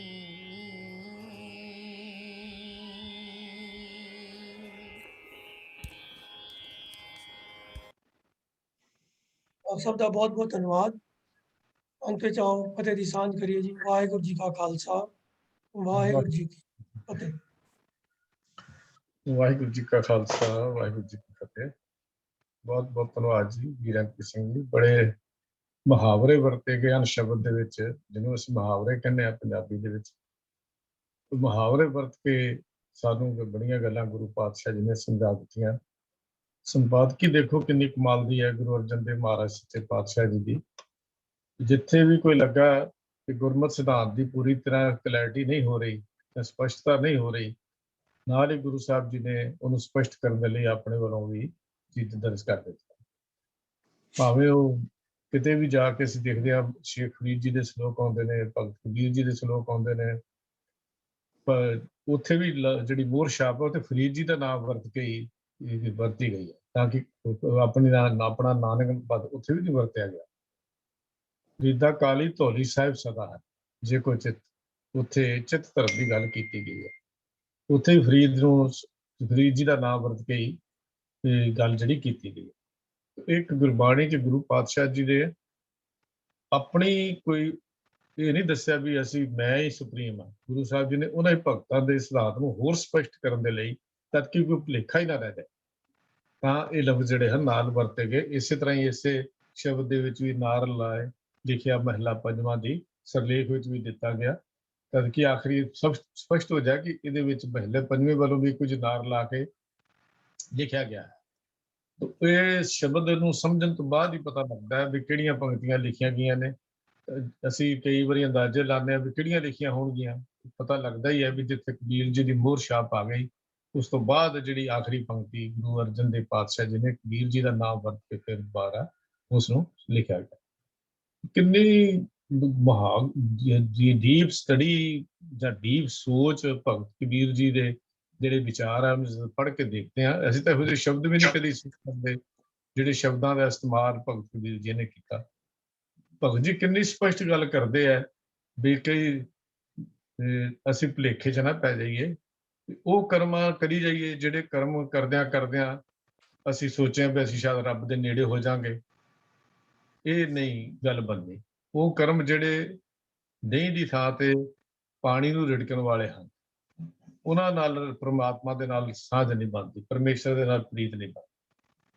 ਇਹਦਾ ਮਤਲਬ ਗੁਰੂ ਭਗਤ ਕਬੀਰ ਜੀ ਨੇ ਬੜੀ ਸਪਸ਼ਟ ਜੀ ਗੱਲ ਸਾਨੂੰ ਸਮਝਾ ਦਿੱਤੀ ਹੈ ਵੀ ਜੇ ਸੱਚਮੁੱਚ ਹੀ ਇਸ ਜੀਵਨ ਦਾ ਲਾਹਾ ਲੈਣਾ ਹੈ ਤੇ ਸੱਚਮੁੱਚ ਹੀ ਇਸ ਜੀਵਨ ਦੇ ਵਿੱਚ ਪਰਮ ਆਤਮਾ ਦੇ ਨਾਲ ਮਿਲਾਪ ਕਰਨਾ, ਸੱਚਮੁੱਚ ਹੀ ਤੂੰ ਜੀਵਨੇ ਹੀ ਮੁਕਤੀ ਲੈਣੀ ਹੈ, ਤਾਂ ਫਿਰ ਉਹ ਕਰਮ ਕਰ ਜਿਹੜੇ ਕਰਮਾਂ ਦੇ ਵਿੱਚੋਂ ਧਰਮ ਦਾ ਜਨਮ ਹੋਇਆ। ਤੇ ਜਿਹੜੇ ਕਰਮ ਵਿੱਚੋਂ ਧਰਮ ਦਾ ਜਨਮ ਨਹੀਂ ਹੋਇਆ ਉਹ ਸਿਰ ਪਾਣੀ ਰਿੜਕਣ ਦੇ ਬਰਾਬਰ ਹਨ। ਉਹ ਦਹੀਂ ਨਹੀਂ ਰਿੜਕਿਆ ਜਾ ਸਕਦਾ, ਕਿਉਂਕਿ ਕਰਮ ਕੀਤਾ ਹੀ ਤਾਂ ਜਾਂਦਾ ਹੈ ਵੀ ਅਸੀਂ ਧਰਮ ਉਹਦੇ ਚੋਂ ਲੈਣਾ ਹੈ। ਤੇ ਜੇ ਕਰਮ ਵਿੱਚੋਂ ਧਰਮ ਦੀ ਜਨਮ ਹੀ ਨਹੀਂ ਹੋਇਆ ਤੇ ਫਿਰ ਉਹ ਪਾਣੀ ਰਿੜਕਣ ਵਾਲੇ ਕਰਮ ਹੀ ਹਨ ਸਾਡੇ। ਭਾਵੇਂ ਉਹ ਅਸੀਂ ਗੁਰਦੁਆਰੇ ਜਾ ਕੇ ਮੱਥਾ ਟੇਕ ਲਈਏ, ਤੇ ਭਾਵੇਂ ਜਾ ਕੇ ਅਸੀਂ ਵਰਤ ਰੱਖ ਲਈਏ, ਰੋਜ਼ੇ ਰੱਖ ਲਈਏ, ਤੇ ਭਾਵੇਂ ਅਸੀਂ ਤੀਰਥ ਇਸ਼ਨਾਨ ਕਰ ਲਈਏ, ਤੇ ਭਾਵੇਂ ਗਿਣਤੀ ਦੇ ਪਾਠ ਕਰ ਲਈਏ, ਇਹ ਸਾਰੇ ਕਰਮ ਕਿਹੜੇ ਨੇ? ਫਿਰ ਪਾਣੀ ਰਿੜਕਣ ਵਾਲੇ ਹਨ, ਜਿਹੜਾ ਨਹੀਂ ਗੱਲ ਨਹੀਂ ਬਣਦੀ। ਤੋ ਇਹਦੇ ਨਾਲ ਕੀ ਹੁੰਦਾ ਹੈ ਵੀ ਜਿੱਦਾਂ ਪਾਣੀ ਨੂੰ ਰਿੜਕੀ ਜਾਵਾਂਗੇ, ਮਿਹਨਤ ਜ਼ਿਆਦਾ ਕਰੀ ਜਾਵਾਂਗੇ, ਨੀਰ ਬਲੋਵੇ ਅਤ ਸ਼ਰਮ ਪਾਵੇ, ਨੈਨੂ ਕੈਸੇ ਰਿਸੇ, ਵੀ ਮੱਖਣ ਕਿੱਥੋਂ ਆਏਗਾ? ਆ ਹੀ ਨਹੀਂ ਸਕਦਾ। ਬਿਨ ਗੁਰ ਭੇਟੇ ਮੁਕਤ ਨਾ ਕਾਹੂ, ਮਿਲਤ ਨਹੀਂ ਜਗਦੀਸ਼ ਹੈ। ਵੀ ਗੁਰੂ ਤੋਂ ਮਿਲਣ ਤੋਂ ਬਿਨਾਂ ਇਹ ਗੱਲ ਨਹੀਂ ਬਣਦੀ। ਉਹ ਕਰਮ ਕਰ ਜਿਹਦੇ ਵਿੱਚ ਗੁਰੂ ਦੀ ਬਖਸ਼ਿਸ਼ ਜਿਹੜੀ ਹੈ ਉਹ ਸਾਨੂੰ ਮਿਲ ਸਕਦੀ ਹੋਵੇ। ਦੇਖੋ, ਦੂਜੀ ਗੱਲ ਜਿਹੜੀ ਭਗਤ ਕਬੀਰ ਜੀ ਨੇ ਅੱਗੋਂ ਗੱਲ ਸਮਝਾ ਦਿੱਤੀ ਵੀ ਹਰੀ ਚ ਅੰਗੂਰੀ ਦਾ ਕੀ ਮਤਲਬ ਹੈ। ਇਹ ਹੈ ਭੋਗ ਭੋਗਣ ਦੀ ਗੱਲ। ਖੋਤਾ ਦੇਖਦਾ ਵੀ ਖਰਾ ਜਿਹਾ ਘਾਹ ਚੁਗ ਲਿਆ ਤੇ ਬੜਾ ਖੁਸ਼ ਹੋ ਜਾਂਦਾ, ਪ੍ਰਸੰਨ ਹੋ ਜਾਂਦਾ। ਅਸੀਂ ਭੋਗ ਭੋਗ ਕੇ ਬੜੇ ਖੁਸ਼ ਹੁੰਦੇ ਹਾਂ ਵੀ ਅਸੀਂ ਭੋਗ ਭੋਗ ਲਏ। ਤੇ ਗੁਰੂ ਪਾਤਸ਼ਾਹ ਜੀ ਨੇ ਜਿਹੜੀ ਗੱਲ ਸਮਝਾ ਦਿੱਤੀ, ਅਸਲ ਵਿੱਚ ਬੰਦਿਆ ਸਿੰਧ ਕਹਿੰਦੇ, ਬੰਦਿਆ ਤੂੰ ਭੋਗ ਨਹੀਂ ਭੋਗਦਾ, ਭੋਗ ਤੈਨੂੰ ਭੋਗ ਰਹੇ ਹਨ। ਭੁਲੇਖਾ ਇਹ ਨਾ ਖਾਈ ਵੀ ਤੂੰ ਭੋਗਾਂ ਨੂੰ ਭੋਗ ਰਿਹਾ ਹੈ। ਅਸਲ ਵਿੱਚ ਭੋਗ ਹੀ ਤੈਨੂੰ ਭੋਗ ਰਿਹਾ, ਤੇਰਾ ਭੋਗ ਇਹ ਜਿਹੜੇ ਭੋਗ ਹੀ ਪਾ ਦੇਣਗੇ। ਦੇਖੋ ਕਿੰਨੀ ਕਿ ਡੀਪ ਗੱਲ ਜਿਹੜੀ ਭਗਤ ਕਬੀਰ ਜੀ ਨੇ ਸਾਨੂੰ ਗੱਲ ਸਮਝਾਈ ਹੈ। ਸਾਡੀ ਤਾਂ ਜਾਲੀ ਰਹਿਣ ਜਾਲ ਦਿਨ ਹੋਆ, ਜੇਤੀ ਘੜੀ ਫਾਹੀ ਤੇਤੀ, ਰਸ ਰਸ ਚੋਗ ਚੁਵੇਂ ਤੇ ਫਾਸੇ ਛੂਟਸ ਮੋੜੇ, ਕਵਨ ਗੁਣੀ ਵਾਲੀ ਜ਼ਿੰਦਗੀ ਬਣੀ ਹੋਈ ਹੈ। ਸਾਡਾ ਤਾਂ ਇਹੋ ਹੀ ਹੈ ਵੀ ਭੋਗ ਅਸੀਂ ਭੋਗਦੇ ਹਾਂ, ਦਿਨੇ ਵੀ ਭੋਗਦੇ ਹਾਂ, ਰਾਤ ਨੂੰ ਵੀ ਭੋਗਦੇ ਹਾਂ। ਛੋਟੀ ਜਾਲ ਹੀ ਬਣ ਕੇ ਸਾਡੀ ਬਣੀ ਹੋਈ ਹੈ, ਜਾਲੀ ਰਹਿਣ ਜਾਲ ਦਿਨ ਹੋਆ, ਵੱਡਾ ਸਾਰਾ ਜਾਲ ਦਿਨੇ ਆ, ਰਾਤ ਨੂੰ ਸੁੱਤਿਆਂ ਪਿਆ ਵੀ ਅਸੀਂ ਭੋਗ ਭੋਗਦੇ ਹਾਂ। ਇਹ ਭੋਗ ਭੋਗਣ ਦੀ ਗੱਲ ਅਸਲ 'ਚ ਅਸੀਂ ਭੋਗ ਨਹੀਂ ਭੋਗਦੇ, ਭੋਗ ਸਾਨੂੰ ਭੋਗ ਰਹੇ ਨੇ, ਸਾਡੀ ਜ਼ਿੰਦਗੀ ਨੂੰ ਭੋਗ ਕੇ ਸਾਡਾ ਹੀ ਭੋਗ ਜਿਹੜਾ ਅਖੀਰ ਤੇ ਪਾ ਦਿੰਦੇ ਹਨ। ਅਸਲ ਕਹਾਣੀ ਸਾਰੀ ਇਹਦੇ ਵਿੱਚ ਹੈ। ਤੇ ਜਿਹੜੀ ਖੋਤੇ ਦੇ ਸੀ ਉਹ ਸਾਡੇ ਹੰਕਾਰ ਦੀ ਗੱਲ ਹੈ ਵੀ ਜਿਹੜਾ ਜਿਹੜਾ ਇਹ ਆਪਣਾ ਮਸਤ ਹੋਇਆ ਸੰਡੇ ਦੀ ਗੱਲ ਅਸੀਂ ਕਰਦੇ ਹਾਂ। ਸੰਡਾ ਜਦੋਂ ਮਸਤ ਹੁੰਦਾ ਬੜਾ ਹੰਕਾਰੀ ਹੁੰਦਾ, ਕਿਸੇ ਦੀ ਪਰਵਾਹ ਨਹੀਂ ਕਰਦਾ, ਜਿੱਧਰ ਮਰਜ਼ੀ ਜਾਵੇ ਮਾਰਦਾ। ਬੰਦਾ ਹੰਕਾਰ ਦੇ ਵਿੱਚ ਸਾਰੀ ਜ਼ਿੰਦਗੀ ਨੂੰ ਅੱਗੇ ਤੋਰੀ ਫਿਰਦਾ, ਤੇ ਹੰਕਾਰੇ ਹੋਇਆ ਬੰਦਾ ਆਫਰਿਆ ਹੋਇਆ ਹੀ ਹੰਕਾਰ ਦੇ ਟੋਏ ਵਿੱਚ ਜਾ ਕੇ ਡਿੱਗ ਪੈਂਦਾ। ਹੰਕਾਰ ਦਾ ਟੋਆ ਹੀ ਹੈ ਨਾ ਜਿਹਦੇ ਵਿੱਚ ਜਾ ਕੇ ਬੰਦਾ ਡਿੱਗਦਾ। ਫਿਰ ਆਪਣੇ ਜਿਹੜੀ ਗੁਰੂ ਪਾਤਸ਼ਾਹ ਜੀ ਨੇ ਇੱਕ ਸ਼ਲੋਕ ਲਿਖਿਆ, ਕਬਰ ਕਟਾਰਾ ਬੰਕੜਾ ਬੰਕੇ ਕਾ ਸਵਾਰ, ਕਰਮ ਨਾ ਕੀਜੇ ਨਾਨਕਾ ਮਤ ਸਿਰਾਵੇ ਭਾਰ। ਉਹ ਭਲਿਆ ਹੰਕਾਰ ਨਾ ਕਰੀ ਕਿਤੇ ਇਸੇ ਘੋੜੇ ਤੇ ਸਵਾਰ ਹੋਇਆ, ਇਹ ਤੈਨੂੰ ਸਿਰ ਭਰਨੇ ਸੁੱਟ ਕੇ ਤੇਰੀ ਜ਼ਿੰਦਗੀ ਦਾ ਅੰਤ ਨਾ ਕਰ ਦੇਵੇ। ਤੇ ਹੰਕਾਰ ਦੀਆਂ ਟੀਸੀਆਂ ਤੇ ਚੜ੍ਹਨ ਵਾਲਿਆ, ਇਹ ਸੰਡੇ ਵਾਂਗੂ ਐਵੇਂ ਆਫਰਿਆ ਨਾ ਤੁਰਿਆ ਫਿਰ। ਇਹ ਹੰਕਾਰੇ ਹੋਏ ਨੂੰ ਕਦੀ ਰੱਬ ਦੀ ਪ੍ਰਾਪਤੀ ਨਹੀਂ ਹੋਈ। ਇਹ ਘਰ ਤਾਂ ਨਿਮਰਤਾ ਦਾ ਘਰ ਹੈ, ਇੱਥੇ ਤਾਂ ਨਿਮਰਤਾ ਦੀ ਗੱਲ ਹੈ। ਤੇ ਜਿਹੜੀ ਗੱਲ ਅੱਗੇ ਸਾਡੀ ਗੱਲ ਸਮਝਾ ਦਿੱਤੀ, ਕਿੰਨੇ ਵਧੀਆ ਦ੍ਰਿਸ਼ਟਾਂਤ ਭਗਤ ਜੀ ਨੇ ਸਾਨੂੰ ਦੇ ਦਿੱਤੇ ਹੈ ਵੀ ਲੇਲਾ ਤਾਂ ਭੇਡ ਨੂੰ ਚੁੰਗੇ ਤੇ ਭੇਡ ਲੇਲੇ ਨੂੰ ਕਿਵੇਂ ਚੁੰਗੇਗੀ। ਅਸੀਂ ਸਾਰੀ ਜ਼ਿੰਦਗੀ ਭੇਡ ਨੂੰ ਲੇਲੇ ਨੂੰ ਚੁੰਗਣ ਲਾ ਦਿੱਤਾ। ਉਹ ਕਰਮ ਉਹ ਕਰਨੇ ਨੇ ਜਿਨ੍ਹਾਂ ਕਰਮਾਂ 'ਚ ਫਲ ਕੋਈ ਨਹੀਂ ਮਿਲਣਾ, ਕਿਉਂਕਿ ਲੇਲੇ ਦੇ ਕੋਲੋਂ ਤਾਂ ਦੁੱਧ ਮਿਲਣਾ ਨਹੀਂ ਸੀ। ਅਸੀਂ ਕੀ ਹੋਇਆ, ਸਾਡਾ ਇੱਥੇ ਭੇਡ ਤੋਂ ਭਾਵ ਸਾਡੀ ਹੋ ਗਿਆ ਮਾੜੀ ਬੁੱਧੀ, ਮਾੜੇ ਵਿਚਾਰ, ਤੇ ਲੇਲੇ ਦਾ ਅਰਥ ਹੈ ਜੀਵ। ਤੇ ਜੀਵ ਉਹੀ ਕੰਮ ਕਰੀ ਜਾਂਦਾ ਜਿਹੜੇ ਮਾੜੇ ਵਿਚਾਰਾਂ ਦੇ ਵਿੱਚ ਫਸ ਕੇ ਸਾਰੀ ਜ਼ਿੰਦਗੀ ਨੂੰ ਖਤਮ ਕਰੀ ਜਾਂਦਾ। ਕਿੰਨੇ ਗੁਰੂ ਪਾਤਸ਼ਾਹ ਗੁਰੂ ਅਰਜਨ ਦੇਵ ਮਹਾਰਾਜ ਨੇ ਫਿਰ ਸੱਚੇ ਪਾਤਸ਼ਾਹ ਨੇ ਕਿਹਾ, ਭੁੱਲਿਆ ਇਹ ਗੱਲ ਦੀ ਸਮਝ ਤਾਂ ਗੁਰੂ ਦੀ ਸ਼ਰਨ ਪੈ ਕੇ ਆਉਂਦੀ ਹੈ, ਗੁਰੂ ਦੀ ਕਿਰਪਾ ਨਾਲ ਆ। ਕਿਆ ਮਾਲ ਦੇ ਡੂੰਘੇ ਭਾਵ ਇਸ ਸ਼ਬਦ ਦੇ ਵਿੱਚ ਭਗਤ ਕਬੀਰ ਜੀ ਨੇ ਸਾਡੀ ਝੋਲੀ 'ਚ ਪਾਏ ਹਨ। ਬਹੁਤ ਬਹੁਤ ਧੰਨਵਾਦ ਜੀ ਵੀਰ MP ਸਿੰਘ ਜੀ, ਆਪ ਜੀ ਨੇ ਬੜੀ ਹੀ ਡੂੰਘੀ ਵਿਚਾਰ ਔਰ ਬਹੁਤ ਹੀ ਔਖੇ ਸ਼ਬਦ ਨੂੰ ਬੜੇ ਸੌਖੇ ਸਹਿਣ ਸ਼ਬਦਾਂ ਵਿੱਚ ਸਾਡੇ ਨਾਲ ਸਾਂਝਾ ਕੀਤਾ ਜੀ। ਵਾਹਿਗੁਰੂ ਜੀ ਕਾ ਖਾਲਸਾ, ਵਾਹਿਗੁਰੂ ਜੀ ਕੀ ਫਤਿਹ।